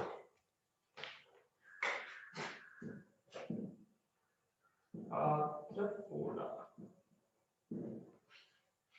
මේක ඇරෙද්දා මේක ආර්ථ්‍රෝපෝඩා. හරි. එතකොට දැන් අපි බලමු සත්තු කොහොමද එන්නේ කියලා. ගොළු බෙල්ල කී දෙනාද? 5 දෙනා. ගොළු බෙල්ල 5යි. සමනලු 4යි. මකුළු 3යි. කුඩල 2යි. ගෝනුස 1යි. හරි. දැන් අපිට අහන්නේ ආර්ථ්‍රෝපෝඩා වංශයට අයත් සත්වයන් සංඛ්‍යාව කොහොමද? ආර්ථ්‍රෝපෝඩා වංශයට අයත් සත්වයන් සංඛ්‍යාව කොහොමද? එතකොට ආර්ථ්‍රෝපෝඩා කී දෙනෙකුට ආවද? මේක තමයි මේක. සමනලය සහ මකුළුවා. සමනලය මකුළුවා ගෝනුස තමයි. එතකොට 4 3 7 1 8යි. පිළිතුරු අංක 2.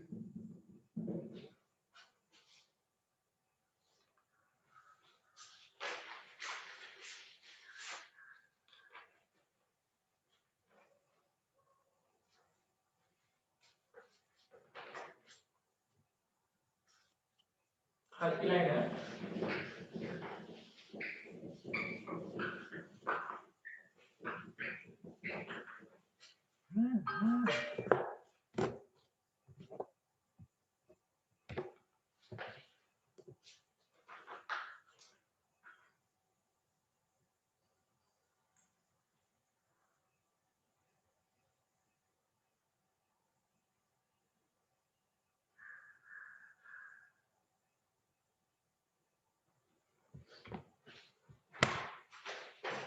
හරි ඊළඟට තියෙන්නේ 23 වෙනි ගාන 23 මුහුදු මට්ටමේදී වායු ගෝලීය පීඩනය 1 වැඩි 10 5 nm දෙකයි. මුහුදු මට්ටමේදී වායු ගෝලීය පීඩනය 1 වැඩි 10 5 nm දෙකයි. මිනිසුන්ගේ කර්ණ පටහ පටලේ වර්ගඵලය. වර්ගඵලය තමයි දෙන්නේ. A වර්ගඵලය සමාන වෙනවා කීයකටද? 5 වැඩි 10 5 සමාන. 5 වර්ග. වායුගෝලීය පීඩනය මගින් කර්ණ පටහ පටලේ මත ඇති කරන බලය කොපමණද? බලය තමයි අපිට මේ සංකේත ටික. ඒ කියන්නේ පීඩනය දීලා තියෙනවා, වර්ගඵලය දීලා තියෙනවා, බලය තමයි අහන්නේ. එතකොට මේ ටික දැක්ක ගමන් අපිට මතක් වෙන සමීකරණයක් තියෙනවා. P සමානයි බෙදීම A. නැත්නම් පීඩනය සමානයි බලය බෙදීම වර්ගඵලය. හරි. එතකොට මේකට අපි ආදේශ කරමු දීලා තියෙන දත්ත. පීඩනය කියන්නේ 1 වැඩි 10 5යි. මෙන්න මෙතන දෙක. F බලය දීලා නැහැ. A දීලා තියෙනවද? ඔව්. 5 වැඩි 10 වැඩි 5යි. m වර්ග. එතකොට F බලය කියන්නේ මේක ගුණ වෙනවා. එතකොට 5 වැඩි 5යි නිව්ටන්. 10 වැඩි 5ට 10 වැඩි 5 කැපිලා යනවා. නිව්ටන් 5යි. පිළිතුර අංක 1.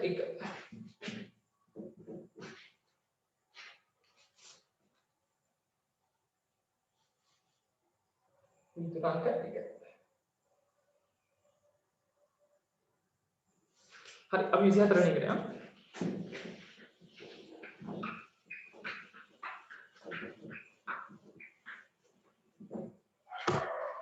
24 කාර්යක්ෂමතාවය 100% වන පරිණාමයක්. පරිණාමයක් කියන්නේ මොකක්ද? ට්‍රාන්ස්ෆෝමර් එකක්. එතකොට කාර්යක්ෂමතාවය 100%යි.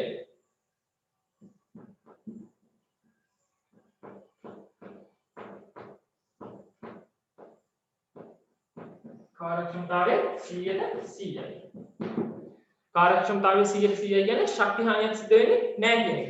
කාර්යක්ෂමතාවය 100% කරන පරිණාමයක්. ප්‍රාථමික දඟලයට සැපෙන ජවය what 200ක් වේ. ප්‍රාථමික දඟලයට. ප්‍රාථමික දඟලය කියන්නේ ප්‍රයිමරි එක. මේක දඟලයට. සැපෙන ජවය what 200ක් වේ. what 200ක් වේ. එහි ද්විතීයික දඟලය හරහා ද්විතීයික දඟලය කියන්නේ සෙකන්ඩරි එක නිසා S කියලා හඳුන්වනවා. ද්විතීයික දඟලය. එහි ද්විතීයික දඟලය හරහා වෝල්ට් එක තමයි වෝල්ට් 10ක් නම් වෝල්ට් කියන්නේ 10යි. වෝල්ට් 10ක් නම් ද්විතීයික දඟලය හරහා ගලා යන ධාරාව කොහොමද? වෝල්ට් එක දාවේ වෝල්ට් 10යි කියලා දීලා තියෙනවා. හරි. මේකේ කාර්යක්ෂමතාවය 100%යි. ඒ කියන්නේ ශක්ති හානියක් සිද්ධ වෙන්නේ නැහැ. එතකොට මේකෙදි ප්‍රාථමික දඟලෙන් සපයන වොටීයතාවයම ශක්ති හානියකින් තොරව ද්විතීයික දඟලයට ගමන් කරන්න ඕන. එතකොට අපිට මේකෙන් දාන්නවා P සමානයි VI. P කියන්නේ ක්ෂමතාවය වෝල්ට් V වැඩි කිරීම I ධාරාව. එතකොට අපි මෙතන I දන්නවද? නැහැ. එතකොට මේකේ ප්‍රශ්නේ අහන්නේ ද්විතීයික දඟලය හරහා ගලා යන ධාරාව කොහොමද? එතකොට S. ද්විතීයික දඟලය හරහා යන ද්විතීයික දඟලය හරහා ගලා යන ධාරාව තමයි. එතකොට I ද්විතීයික සෙකන්ඩරි එහෙම නැත්නම් ද්විතීයික දඟලය හරහා යන එකයි. එතකොට P සමානයි VI. P ට අපි ආදේශ කරනවා 200 වෝල්ට්. වෝල්ටීයතාවයට ආදේශ කරනවා වෝල්ට් 10යි. වතාව I කියන්නේ I දන්නේ නැහැ. හරි. එතකොට I එනවා 210න් බෙදපුවාම 20 ඇම්පියර්. ඇම්පියර් 20යි. නිවැරදි පිළිතුර අංක 2.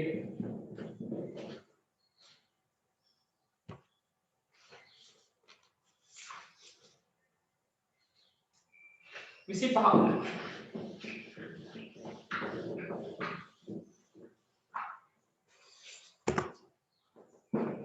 පස්වෙනි ප්‍රශ්නේ මලබද්ධය වළක්වා ගැනීම සඳහා උපකාරී වන්නේ ශාක සෛලවල අඩංගු කුමන පොලිසැකරයිඩ්? මලබද්ධය ඇති වෙන්නේ තන්තුමය ආහාර අඩුවෙන් ගත්තාම. තන්තුමය ආහාර يعني තන්තු නිර්මාණය වෙලා තියෙන එතකොට කුමන පොලිසැකරයිඩ්? තන්තු නිර්මාණය වෙලා තියෙන්නේ සෙලියුලෝස් මගින්. තන්තු නිර්මාණය වෙන්නේ සෙලියුලෝස් මගින්. එතකොට පොලිසැකරයිඩ් සෙලියුලෝස්. එතකොට 25ට අංක 3.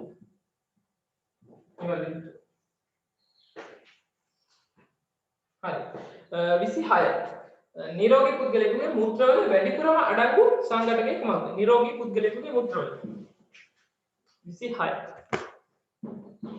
නිරෝගී පුද්ගලයෙකුගේ මූත්‍රවල වෙන සංඝටකයේ උදාහරණ ජලය අඩංගු වෙන්න ඕන. ජලය තමයි වැඩිපුරම අඩංගුනේ 96ක් අඩංගු. ඊට පස්සේ ලවණ 100ට 2ක් තමයි අඩංගු.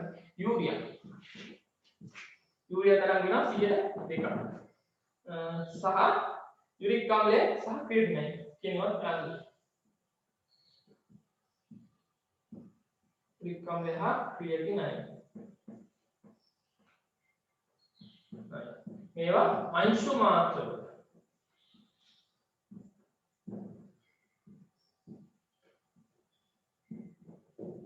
අංශු මාත්‍රවල තමයි අඩංගු වෙන්නේ.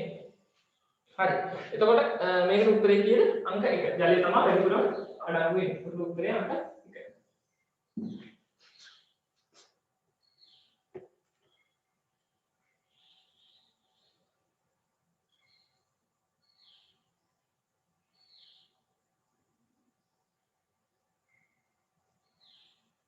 හරි ඊළඟට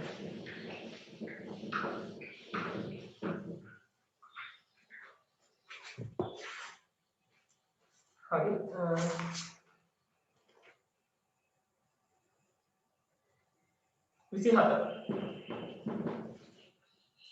සංඝටක මූලද්‍රව්‍ය ලෙස කාබන් සහ හයිඩ්‍රජන් පමණක් අඩංගු බහුවර්ගයේ කුමක්ද? එක තියෙනවා වල්කනයිස් කරන ලද රබර්. වල්කනයිස් කරන ලද රබර් වල තියෙනවද කාබන් සහ හයිඩ්‍රජන් විතරක් නෑනේ. එතකොට එක නෑ. එතකොට දෙක පොලිතීන්. දෙක දිග තියෙනවා අපිට පොලිතීන්. පොලිතීන් වල view එක එන්නේ මෙහෙම. sorry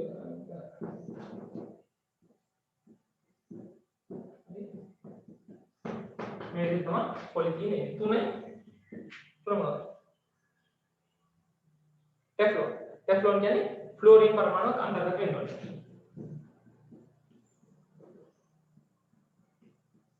මේක තමයි ටෙෆ්ලොන්. 4 සෙලියුලෝස්. සෙලියුලෝස් කියන්නේ සෙලියුලෝස් කියන පළවෙනි පාඩමේදී ඉගෙන ගන්නවා 10 වසරේ 10 වසරේ පළවෙනි පාඩමේ. එතකොට ඒකේදී අන්තර්ගත වෙන්නේ මොනවද? කාබන් හයිඩ්‍රජන් සහ ඔක්සිජන්. හරි. එතකොට මේ ගහන්නේ කාබන් හා හයිඩ්‍රජන් පමණක් අඩංගු බහුවර්ගයේ කුමක්ද? කාබන් සහ හයිඩ්‍රජන් විතරක් අඩංගු වෙන එකද? පොලිතීන් වල. පළවෙනි උත්තරය අංක 2.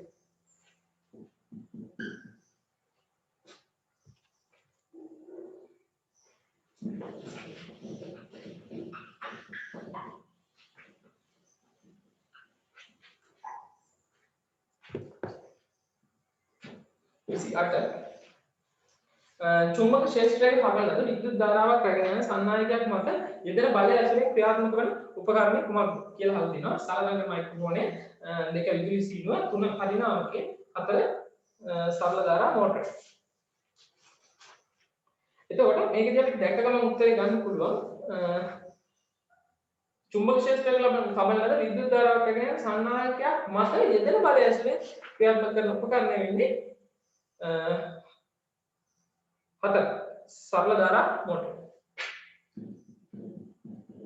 එතකොට ඒකට 4 28ට 4. 29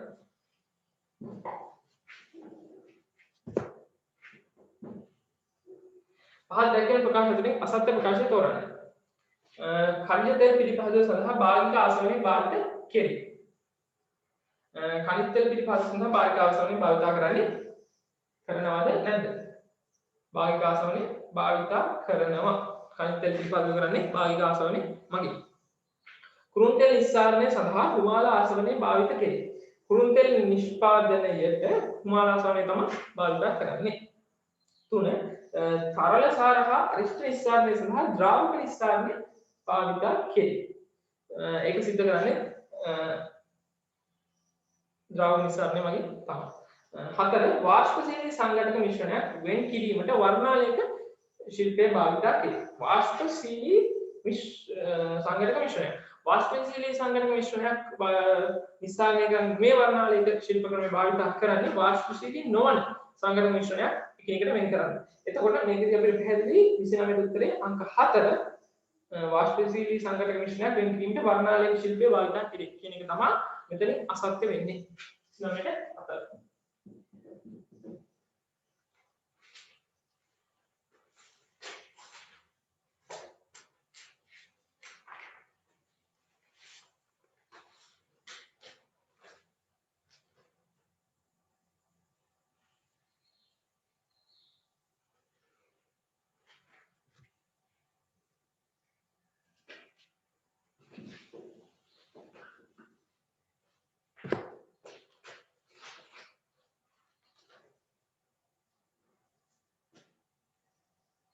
හරි 30 තියෙන්නේ ඊළඟට යන 30 එකට ප්‍රශ්නාංක 30 හා 31 එකින් එහෙම නැත්නම් C2H2 පූර්ණ දහනයට අදාළ පහළ දී ඇති තුලිත සමීකරණය මත පදනම් වේ.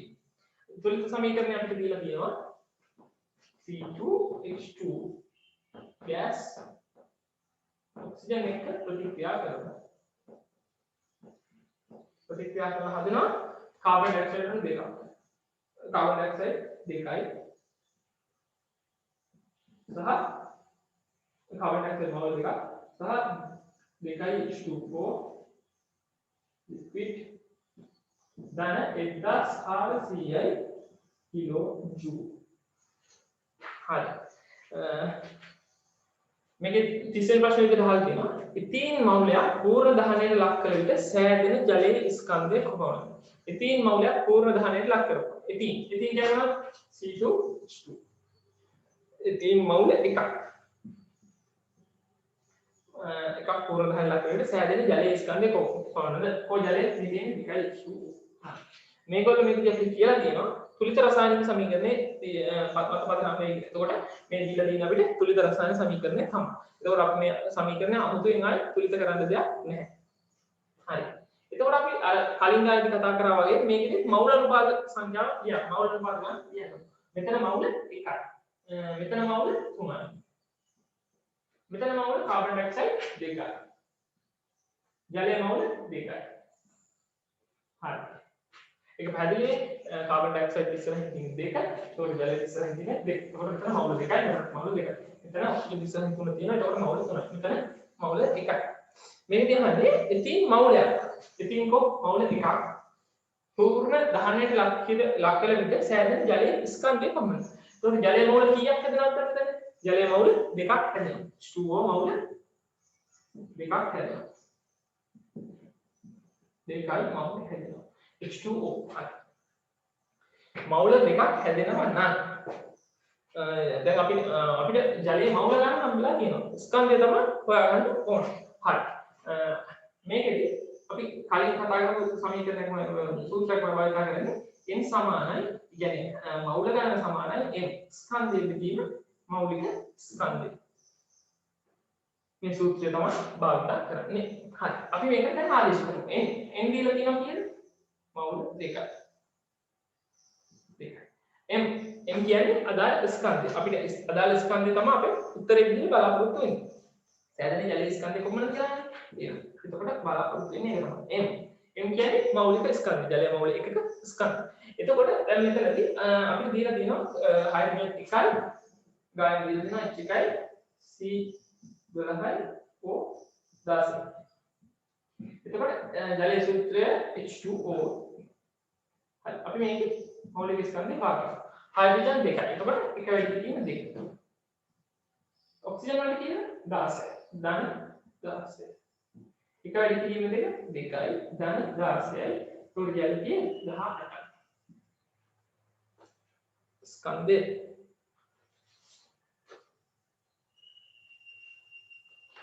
එතකොට මේ අපිට හම්බෙන්නේ H2O මවුල එකක ස්කන්ධය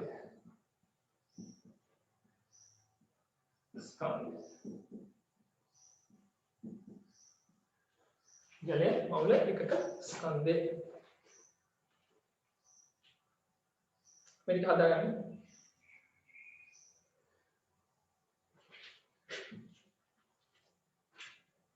හරි එතකොට දැන් අපි මෙතන ජලයේ මවුල එකක ස්කන්ධය අපිට ආව 18යි G කියලා 18යි G දැන් අපි අහන්නේ ස්කන්ධය කීයද කියලා එතකොට ස්කන්ධය කීයද කියවම 2යි මවුල සමානයි m බෙදීම 18යි G එතකොට m සමාන වෙනවා 2 වැඩි කිරීම 18යි ඒ කියන්නේ 36යි G MOL sorry 36යි G මෙතන GMOL වෙන එක එතකොට ස්කන්ධය ග්‍රෑම් 36යි කියලා පිළිතුරක් 3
ගාන හදාගන්න ළමයි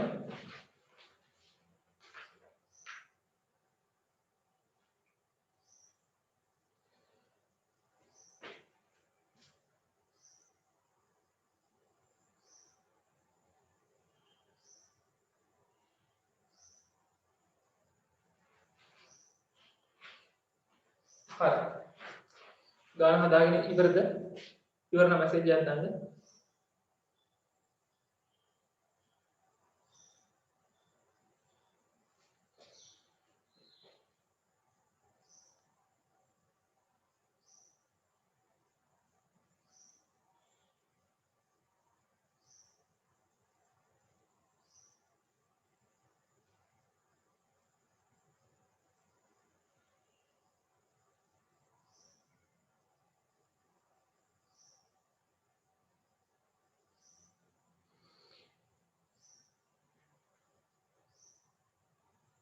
හරි අපි ඊළඟ ප්‍රශ්නයට යන්න. හරි 31. 31 දී මේ ගාන ඇතුලේ මම ප්‍රශ්න අහන්නේ.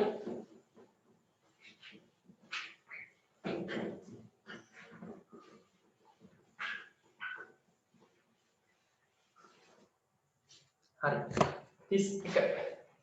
එතෙන් පූර්ව දහනය සඳහා නිවැරදි ශක්ති මට්ටම් සටහනකින් කුමක්ද? ශක්ති මට්ටම් සටහන. ශක්ති මට්ටම් සටහනක් අඳින්න කලින් අපි මුලින්ම දැනගන්න ඕන මේක තාපදායක ප්‍රතික්‍රියාවක් එහෙම නැත්නම් තාප අවශෝෂක ප්‍රතික්‍රියාවක්. තාපදායක ප්‍රතික්‍රියාව කියන්නේ ප්‍රතික්‍රියාව සිද්ධ වෙනකොට බාහිර පරිසරයේ තාපය මුදාහැරෙන ප්‍රතික්‍රියාව.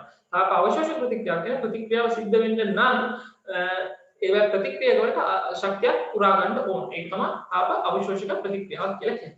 හරි අපි බලමු දැන් මේ තාප අවශෝෂක සහ තාපදායක කියන ප්‍රතික්‍රියා හඳුනාගන්නේ කොහොමද කියලා.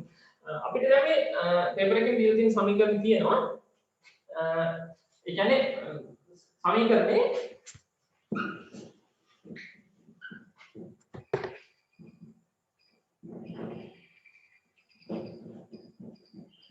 2400 කිලෝ ජූල් කියලා දකුණු අත පැත්තේ දීලා තියෙනවා. එහෙම නැත්නම් ප්‍රතිඵල පැත්තේ. සමීකරණයක මේ පැත්තේ. ඒ කියන්නේ ප්‍රතික්‍රියා කරන්න කලින් මේ තියෙන්නේ ප්‍රතික්‍රියක. ප්‍රතික්‍රියක මේ තියෙන්නේ ප්‍රතික්‍රියාවෙන් පස්සේ සැලෙන්න ඕනේ කියලා කියන්නේ අපි ප්‍රතිඵලවල. මේ තියෙන්නේ ප්‍රතිඵල. එතකොට ප්‍රතික්‍රියක මේකේ ප්‍රතිඵල පැත්තට තමයි මේ 1400 කිලෝ ජූල් කියන එක වැඩිලා තියෙන්නේ. එතකොට ඒ කියන්නේ ප්‍රතික්‍රියාව සිද්ධ වෙලා කිලෝ ජූල් 1400 ක ශක්තිය පිට වෙලා කියන එකයි මේකේ අදහස. 1400 කිලෝ ජූල් තියෙන්නේ ප්‍රතිඵල පැත්තේ. එතකොට මේකෙදි තාපය පිට වෙලා. තාපය පිට වෙලා නම් මේ ප්‍රතික්‍රියාව තාප දායක ප්‍රතික්‍රියාව. එතකොට අපි මේකෙන් නිගමනය කරන්න පුළුවන් මේක තාප දායක ප්‍රතික්‍රියාවක් කියලා.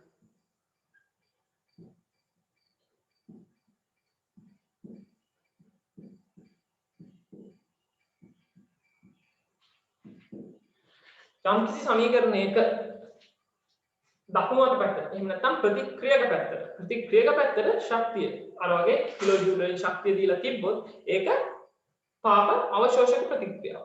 එතකොට ඒකේ තාපයේ ප්‍රතික්‍රියාව සිද්ධ වෙන්න නම් තාපයේ ප්‍රතික්‍රියාව සඳහා අවශෝෂණය කරගන්න ඕන. මේකෙදි තාපය පිට වෙලා තියෙන්නේ. එතකොට මේක තාපදායක ප්‍රතික්‍රියාවක්. හරි. දැන් එන්තැල්පි මට්ටම් සටහනක් ගැන යන්න.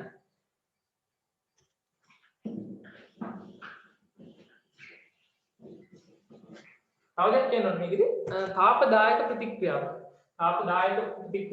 ප්‍රතිඵලවල ශක්තිය. ප්‍රතිඵලවල ශක්තිය කො ප්‍රතිඵල කියන්නේ මේකට. ප්‍රතික්‍රියා කියන්නේ මේකට. එතකොට ප්‍රතික්‍රියකවල ශක්තිය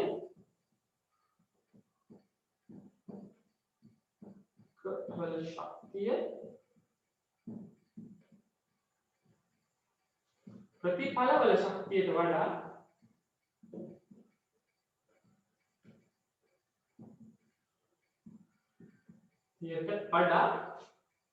තාපදායක ප්‍රතික්‍රියාවකදී ප්‍රතික්‍රියාව තාපදායක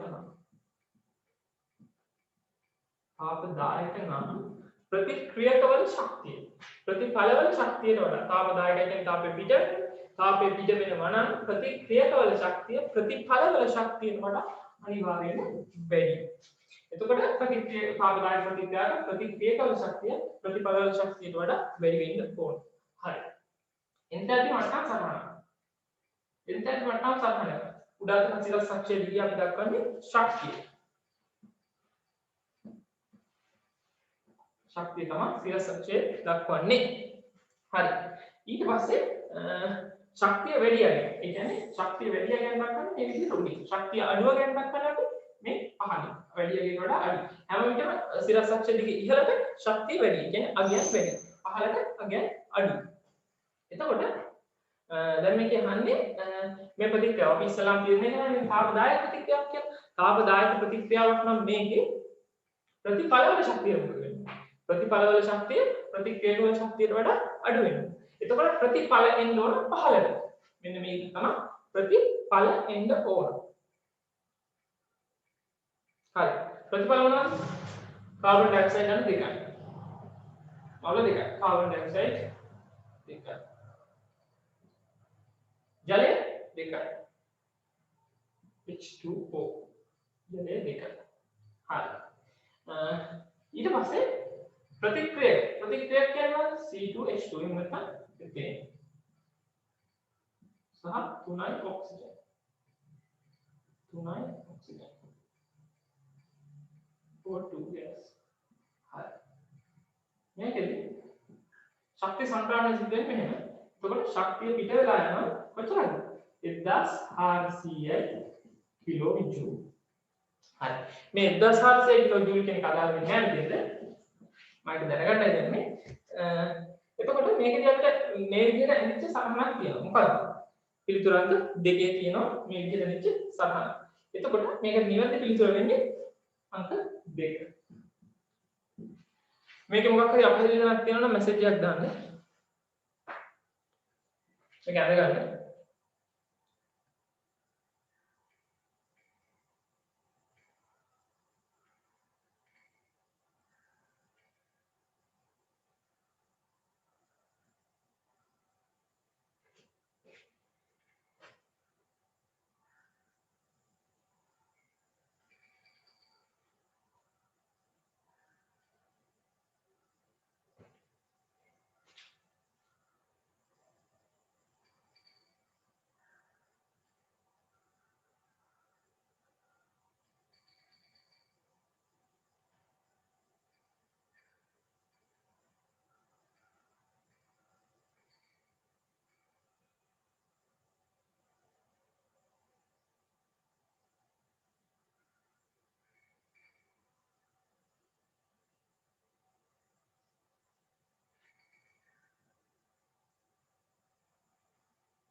හරි අපි ඊළඟට යමු.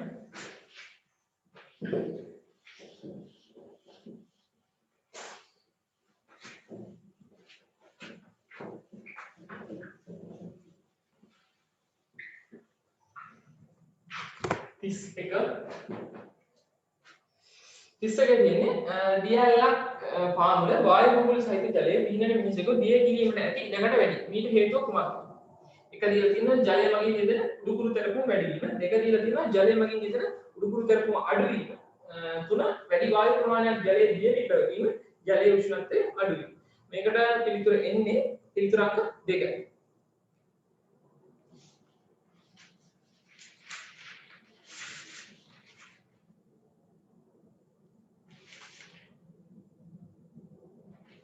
පිළිතුරක් දෙක. හරි. 33.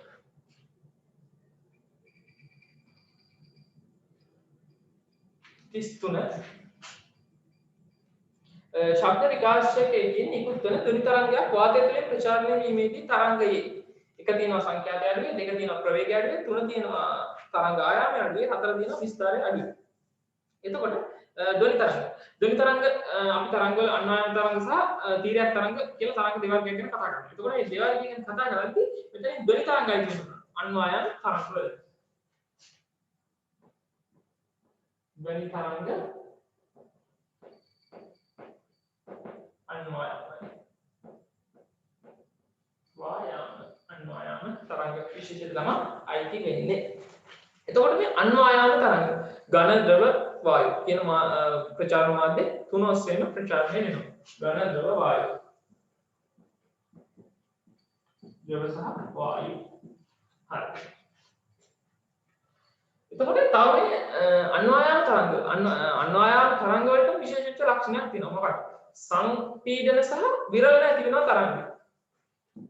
සංපීඩන කියන්නේ අංශු ඒකරාශී වෙච්ච ස්ථානය. බහුල වශයෙන් ඒකරාශී. විරලන කියන්නේ අංශු ඈත් තියෙන ස්ථානය. සංපීඩන සහ විරලන. ඇති වෙනවා. හරි. එතකොට දැන් මේක අහන්නේ වාතය තුළින් ප්‍රචාරණය වෙනවා. වායු මාධ්‍යයෙන් ප්‍රචාරණය වෙනවා කියලා කිව්වනම් මේක අන්වායන තරංග. එතකොට වාතය තුළින් ප්‍රචාරණය වීමේදී තරංගයේ සංඛ්‍යාතය අඩු වෙනවා. සංඛ්‍යාතය අඩු වෙනවා. සංඛ්‍යාතය අඩු වෙන්නේ නැහැ. දෙක තියෙනවා ප්‍රවේගය අඩුයි. ප්‍රවේග වෙනසක් සිද්ධ වෙන්නේ නැහැ. තුන තියෙනවා තරංග ආයාමය අඩුයි. තරංග ආයාමය අඩු වෙන්නේ නැහැ. හතර තියෙනවා විස්තාරය අඩුයි. විස්තාරය අඩු වෙනවද? විස්තාරය අඩු වෙනවා. එතකොට මෙතන පිටුරාංක 4. නිවැරදි පිටුර අංක 4 විස්තරය අඩුයි. 34 වෙනි ප්‍රශ්නට තමයි යන්න.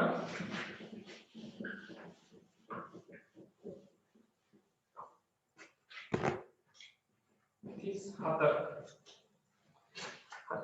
යකඩ නිස්සාරණයේදී ධාරා උෂ්ණකයට කුණුගල් එකතු කරනු ලබන්නේ ඇයි? යකඩ නිස්සාරණයේදී ධාරා උෂ්ණකයට කුණුගල් එකතු කරනු ලබන්නේ ඇයි? මම 34 වෙනි ප්‍රශ්නේ මේ ඩිස්කෂන් එකේ අන්තිමට කතා කරනවා. මොකද ඒක ඇඳලා විස්තර කරන්න ඕනේ. 34 දීලා 35 වෙනි එක යනවා. 35 පහත වායු අතුරින් ඕසෝන් ස්තරයේ ක්ෂය වීම කෙරෙහි වැඩිම බලපෑමක් ඇති කරන ලබන්නේ කොහොමද? ඕසෝන් ස්තරයේ ක්ෂය වීම. පරිසරයේ පාඩමෙන් කතා කරන්නේ ඕසෝන් ස්තරය ගැන. ඕසෝන් කියන්නේ O3 ඔක්සිජන් අණු තුනක් තමයි එකිනෙකට සම්බන්ධ වෙලා තියෙන්නේ. මේ ඕසෝන් කියන වායුව මගින් ඕසෝන් ස්තරය මගින් සිද්ධ කරන්නේ සූර්යයාගෙන් පිටවන අහිතකර පාරජම්බුලකින් තියෙනවා. මේ කියන අහිතකර පාරජම්බුලකින් පෘථිවියට එන්න නොදී වළක්වා ගැනීම තමයි මේ ඕසෝන් ස්තරය මගින් සිද්ධ කරන්නේ. එතකොට මේ කියන හරිතාගාර වායු වලින් සිද්ධ වෙන්නේ ඕසෝන් ස්තරය විනාශ කරන එක. ඕසෝන් ස්තරය විනාශ කරන කියන්නේ O3 අණු O2 සහ මුක්ත කණ්ඩක බවට පත් කරන එක තමයි සිද්ධ කරන්නේ. එතකොට අපිට හරිතාගාර වායු ගැන කතා කරද්දී මේ ඕසෝන් ස්තරය විනාශ කරන වායු ගැන කතා කරද්දී ප්‍රධාන වශයෙන්ම ඔයගොල්ලන්ට වායු දෙකක් ගැන කතා කරන්න තියෙනවා. එකක් තමයි CFC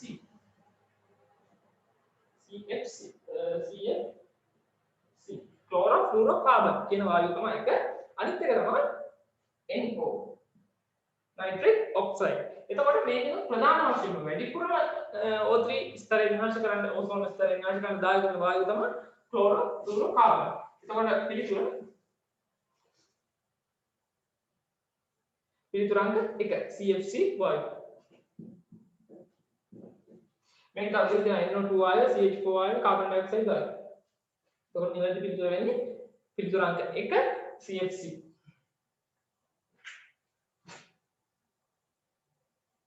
CFC වායු වගේ සිද්ධ කරන එකත් මම මෙතන පැහැදිලි කරනවා.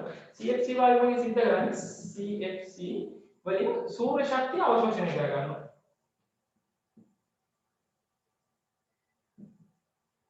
සූර්ය ශක්තිය අවශෝෂණය කරගෙන ඉවර වෙලා ක්ලෝරෝෆ්ලුරෝකාබන් එතකොට මේ ක්ලෝරෝෆ්ලුරෝකාබන් වල ක්ලෝරින් පරමාණුවක් අන්තර්ගත වෙනවා. ක්ලෝරින් මුක්ත කණ්ඩක හදනවා. ක්ලෝරින් එකතු වෙනවා O3 එක. O3 කියන්නේ ඕසෝන අණුත් එක. ඕසෝන අණුත් එක එකතු වෙලා O2 වායුව සහ OCl බවට පත් වෙනවා. එතකොට O3 ස්තරය එහෙම නැත්නම් ඕසෝන ස්තරය මොකද සිද්ධ වෙන්නේ? ඕසෝන ස්තරය විනාශ වෙනවා. O2 බවට පත් වෙනවා. එතකොට සූර්යාගේ එන අහිතකර පාරගම් වල කිරණ පෘථිවියට වැටෙනවා. එතකොට ඒක ජීවීන්ට අහිතකරයි. නිවැරදි පිළිතුර අංක 1.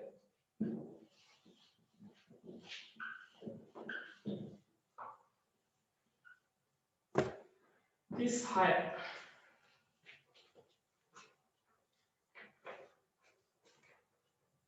This high.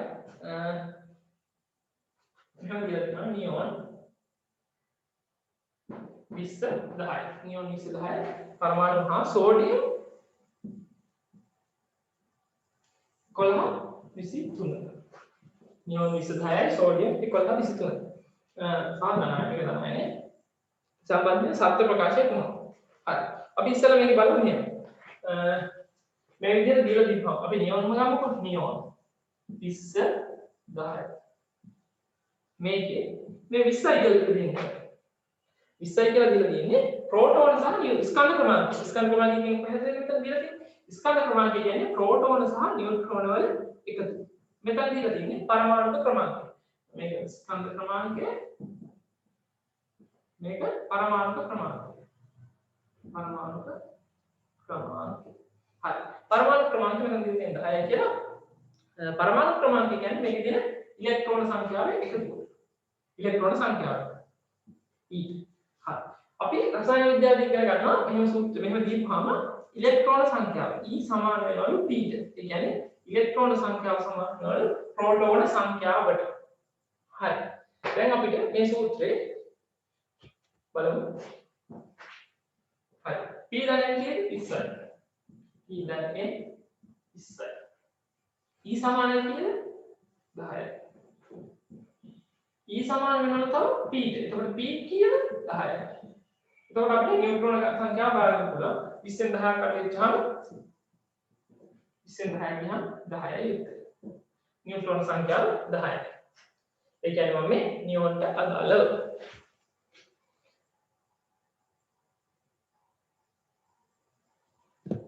නියෝන්ට අදාළව කිව්වේ. හරි. ඊට පස්සේ අපි බලමු සෝඩියම්. සෝඩියම් මම මෙතන ගිහනවා.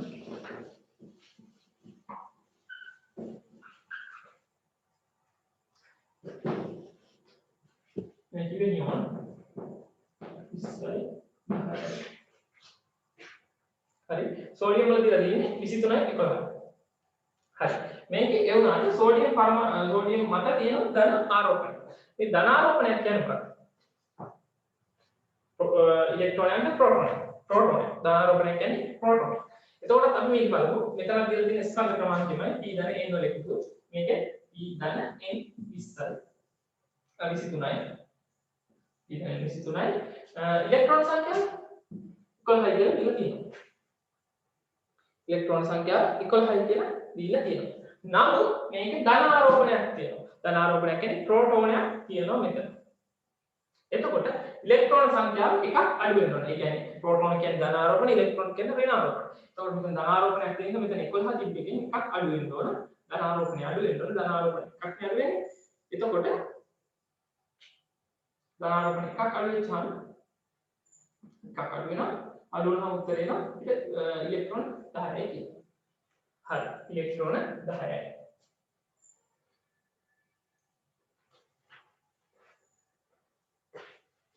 E සමානයි P කියලා අපි අතරදී කතා කරා. E සමානයි P පුනහ E සමානයි ප්‍රෝටෝන ගාන සමාන වෙනකොට මෙතන ප්‍රෝටෝන ගාන නම් මේ 10ට සමාන වෙන්නේ 11ට සමාන වෙන්නේ. ප්‍රෝටෝන ගාන 11. හරි. නියුට්‍රෝන ගාන උඩට හොයාගන්න පුළුවන් 12 නියුට්‍රෝන ගාන. නියුට්‍රෝන ගාන 12. හරි. දැන් ඔක්කොම උත්තර ටික අපිට හම්බෙලා තියෙන්නේ. අපිට දැන් තියෙන්නේ උත්තරත් එක්ක ගලපන්න. එක දීලා තියෙනවා දෙකෙහිම ඇති ඉලෙක්ට්‍රෝන සංඛ්‍යාව සමානයි. දෙකේම තියෙන ඉලෙක්ට්‍රෝන සංඛ්‍යාව සමානයි. බලමු. මේකේ තියෙනවා ඉලෙක්ට්‍රෝන 10ක්. මේකේ තියෙනවා ඉලෙක්ට්‍රෝන 10ක්. එතකොට දෙකේම ඉලෙක්ට්‍රෝන සංඛ්‍යාව සමානද? ඔව් සමානයි. දෙකේම තියෙන ඉලෙක්ට්‍රෝන සංඛ්‍යාව සමානයි. එක හරියි. එක ප්‍රකාශයේ සත්‍යයි. දෙකක් බලමු. දෙකේම තියෙන ප්‍රෝටෝන සංඛ්‍යාව සමානයි. එක ප්‍රෝටෝන මෙතන 11ක් තියෙනවා මෙතන 10ක්. එතකොට අසමානයි. දෙකේම තියෙන නියුට්‍රෝන සංඛ්‍යාව සමානයි. මෙතන 12යි මෙතන 10යි. එතකොට ඒක කොහොමද? දෙකේම තියෙන ප්‍රෝටෝන සංඛ්‍යාව නියුට්‍රෝන සංඛ්‍යාව වලට වැඩි. දෙකේම තියෙන ප්‍රෝටෝන සංඛ්‍යාව නියුට්‍රෝන වලට වැඩි. මෙහායි වැඩි. 12යි 11යි. මෙතන 10යි 10යි සමානයි. එතකොට මේ ප්‍රකාශය වැරදි. එතකොට අපිට මෙතන නිවැරදි උත්තරය විදිහට ගන්න පුළුවන් 1. ඒක කියන්නේ දෙකේම තියෙන ඉලෙක්ට්‍රෝන සංඛ්‍යාව සමානයි. සමානයි. මෙතන ඉලෙක්ට්‍රෝන 10යි මෙතන ඉලෙක්ට්‍රෝන 10යි. එතකොට සමානයි. ඒක උත්තරය.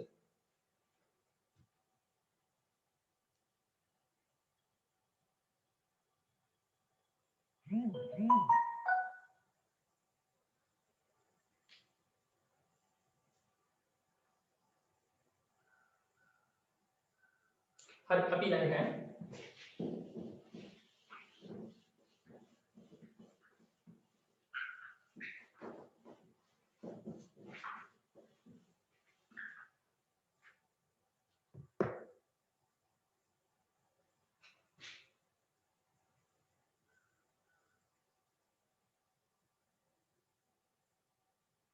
हर कभी नहीं क्या 37 කිසියම් උසක් දක්වා ජලය පුරවා ඇති වාදනයක පතුල මත ජලය මගින් ඇති කරන පීඩනය කෙරෙහි බලපාන කියන්නේ පහත කුමන සාධකයේ බලපාන්නේ. හරි. අපි බලමු ද්‍රවස්ථිති පීඩනය කියන මේ ප්‍රශ්නේ අහන්නේ. කිසියම් උසක් දක්වා ජලය පුරවනවා. මේ උස දක්වා ජලය පුරවනවා. පතුල මත ඇති ලක්ෂයක්. අපි දුමු මේ ලක්ෂය x කියන මේ x ලක්ෂය මත. හරි. මේ කියන x ලක්ෂය මත බලපාන පීඩනය කෙරෙහි මේක පතුල පුරවලා තියෙනවා.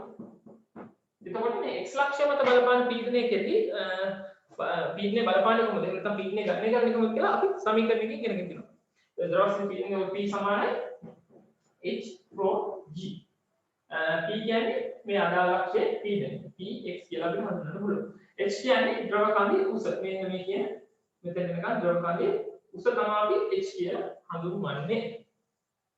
rho කියන්නේ ජලයේ ඝනත්වය. g කියන්නේ ගුරුත්වය ත්වරණය. හරි.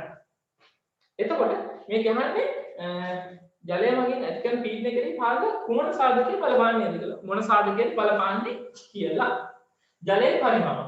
ජලයේ පරිමාණයට බලපානවද නැහැ. මොකද මේ සූත්‍රයේ කොහෙදවත් අපිට ජලයේ පරිමාණයක් ගැන දැක ගන්න හම්බුනේ නැහැ. හරි. ජලයේ පරිමාණය ගැන සඳහනක් වෙන්නේ නැහැ. එතකොට මේක බලපාන්නේ h බලපානවා. x ලක්ෂයේ පීඩනය කෙරෙහි h බලපානවා, ρ බලපානවා, g බලපානවා. මෙන්න මේ රාශිය තුන විතරයි බලපාන්නේ. එතකොට එක උත්තරේ වැරදි, ජලයේ පරිමාව වැරදි. දෙක වාජනයේ හැඩය. වාජනයේ හැඩය බලපානවාද කොහෙද? වාජනයේ හැඩය බලපාන්නේ නැහැ. අපි ඉගෙනගෙන තියෙනවා සමාන ගැඹුරේදී පීඩන එකිනෙකට සමානයි කියලා. වෙනස් හැඩ තිබ්බත් එක ප්‍රශ්නයක් වෙන්නේ නැහැ. හරි. තුන වාජනයේ පතුලේ වර්ගඵලය. වර්ගඵලය ගැන කොහෙදවත් සඳහනක් වුණාද මෙතන? නැහැ. එතකොට වර්ගඵලය බලපාන්නේ නැහැ. හරි. ජල කඳේ සිරස් උස. ජල කඳේ සිරස් උසනේ ජල කඳේ සිරස් උස ගැන මෙතන කතා කරනවා. h වලින් දෙකනේ ජල කඳේ සිරස් උස. එතකොට කුමන සාධකයේ බලපාන්නේද කිව්වම නිවැරදි පිළිතුර අංක 4. ජල කඳේ සිරස් උස තමයි බලපාන්නේ.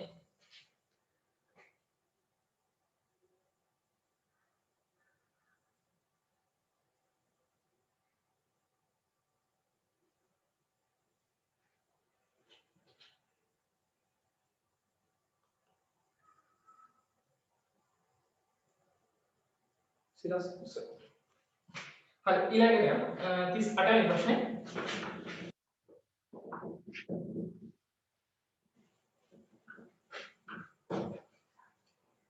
38 වෙනි ප්‍රශ්නය 38 පහත දැක්කේ කුමන සෛල බහුනෂ්ටික වේද බහුනෂ්ටිකයි කියන්නේ මොකක්ද නෂ්ටි ගොඩාක් තියෙනවා සාමාන්‍යයෙන් අපි දන්නවා සෛලයක තියෙන එක නෂ්ටිකය. ඒ කියන්නේ ඒක නෂ්ටික සෛල තමයි බහුල අපිට හම්බෙන්නේ. එතකොට මේ කියන්නේ බහු නෂ්ටික වේද. බහු නෂ්ටිකයි කියන්නේ නෂ්ටි ගොඩාක් තියෙනවා සෛලයක.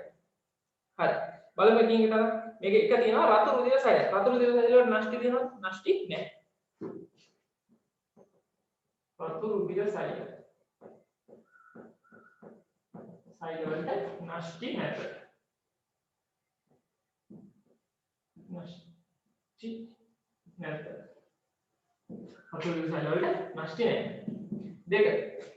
සුදු රුධිර සෛල. සුදු රුධිර සෛල වල නෂ්ටි තියෙනවා. සුදු රුධිර සෛල. සුදු රුධිර සෛල වල නෂ්ටි තියෙනවද ළමයි? සුදු රුධිර සෛල වලට නෂ්ටි තියෙනවා.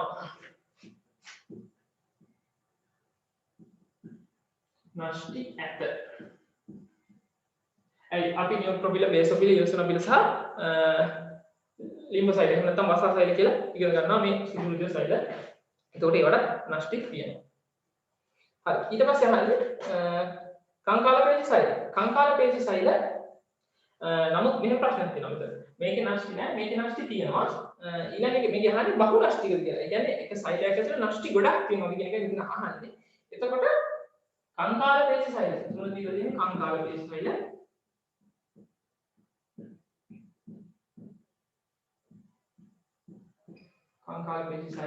කංකාලපේශි සෛල වල නෂ්ටි ගොඩක් තියෙනවා. ඒ කියන්නේ එක සෛලයක් ඇතුළේ නෂ්ටි ගොඩක් තියෙනවා. මේක බහු නෂ්ටිකයි. බහු නෂ්ටිකයි. හතර බලමු. හතර හර්ට් පේශි සෛල. ඒ කියන්නේ හෘදයේ තියෙන පේශි සෛල. ඒතකොට මේවා මේ අනිච්චංග. ඒ කියන්නේ අපිට හිතලා මතලා පාලනය කරන්න බැරි පේශි සෛල තමයි මේ හර්ට් පේශි සෛල. කියන්නේ හර්ට් පේශි සෛල වල නෂ්ටි තියෙනවා. පේශි සෛල. හැබැයි මේවා ඒක නෂ්ටි.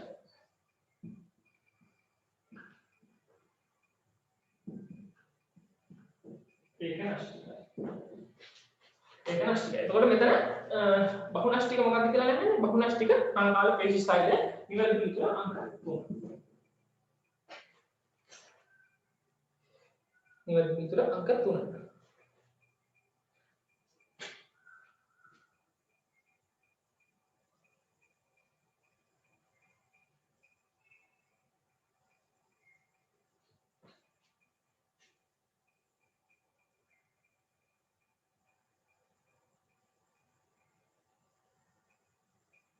හරි අපි ඊළඟට යමු. ඊළඟ 39 වෙනි ප්‍රශ්නේ.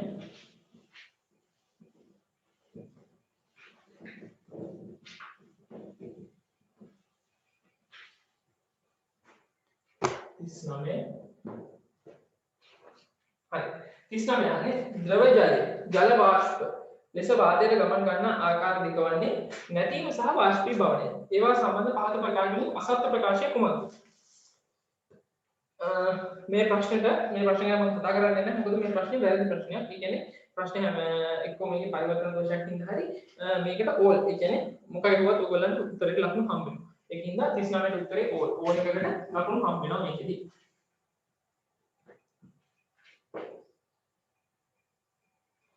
තිස්නම හරි නම් 40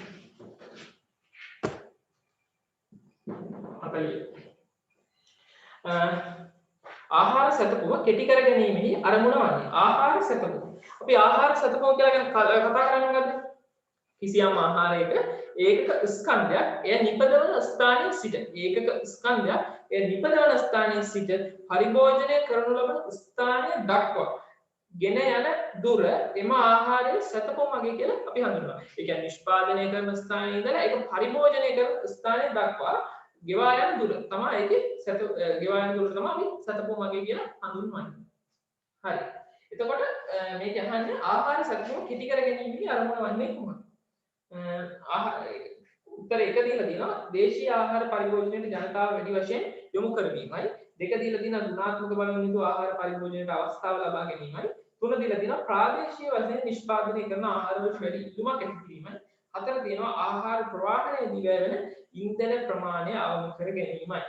හරි. අපිට මේකේ ඔයගොල්ලන්ගේ අච්චුපතේ දීලා තියෙන්නේ ආහාර සැතපුමේ, ඒ කියන්නේ ආහාර සැතපුම අඩු කර ගැනීම අපිට කොහොමද වාසිදායක වෙන්නේ කියලා ඒකෙදි කියන්නේ තිරසාර බව හා පරිසර හිතකාමී බව වැඩි කර ගැනීමටයි කියලා. එතකොට තිරසාර බව හා පරිසර හිතකාමී බව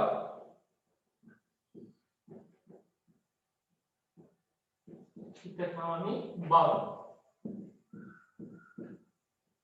වැඩි කර ගැනීමට තිරසාර බව හා පරිසර හිතකාමී බව වැඩි කර ගැනීමටයි කියලා තමයි ඔයගොල්ලන්ගේ අච්චුපතේ දීලා තියෙන්නේ.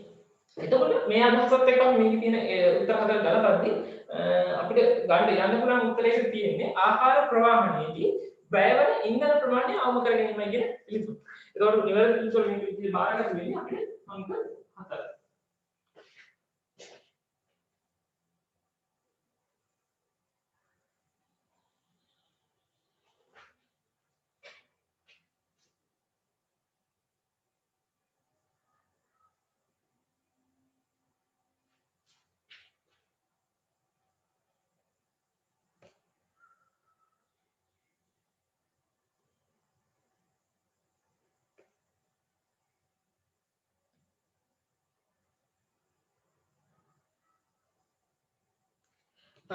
දෙක වෙන්න බැරි කියලා ප්‍රශ්නයක් අහනවා. දෙක මොකද්ද? ගුණාත්මක බවින් යුත් ආහාර පරිභෝජනයට අවස්ථාව ලබා ගැනීමයි. ගුණාත්මක බවින් යුත් ආහාර පරිභෝජනය. එතකොට මේකේ බලන්න තිරසාර බව කියලා එකක් සංකල්පයක් තියෙනවා. අනිත් එක පරිසර හිතකාමී බව. හරිද? එතකොට ආහාර දෙක තියෙන්නේ ගුණාත්මක බවින් යුත් ආහාර පරිභෝජනයට අවස්ථාව ලබා ගැනීම. ගුණාත්මක බවින් යුත් ආහාර.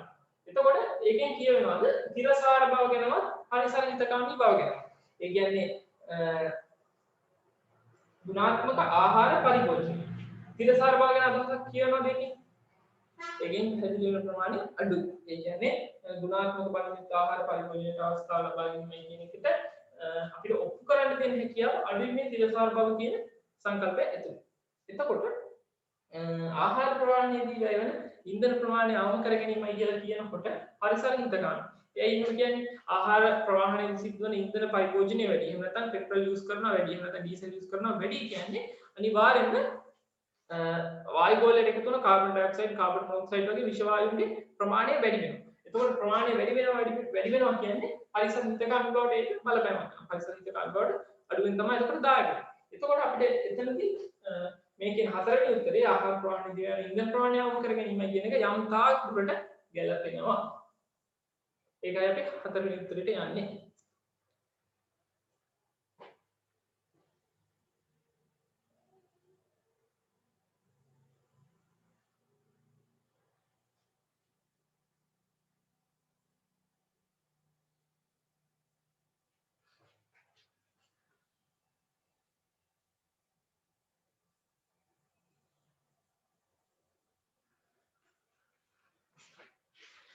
හරි ළමයි එහෙනම් අද අපි 2019 පේපර් එක ඩිස්කස් කරලා ඉවරයි. බහුවන ප්‍රශ්න 40කින් වගේ ඩිස්කස් කරා. අපි එහෙනම් හෙට දවසේදී ඒ 8ටමයි 8 ඉඳන් 10 වෙනකම් අපි මේකේ දෙක කොටස. ඒ කියන්නේ 2019 O level පේපර් එකේ දෙවන කොටස සාකච්ඡා කරමු. ඔයගොල්ලෝ හැමෝටම ඒ ක්ලාස් එකට ජොයින් වෙන්න කියලා ආරාධනා කරන ගමන් මම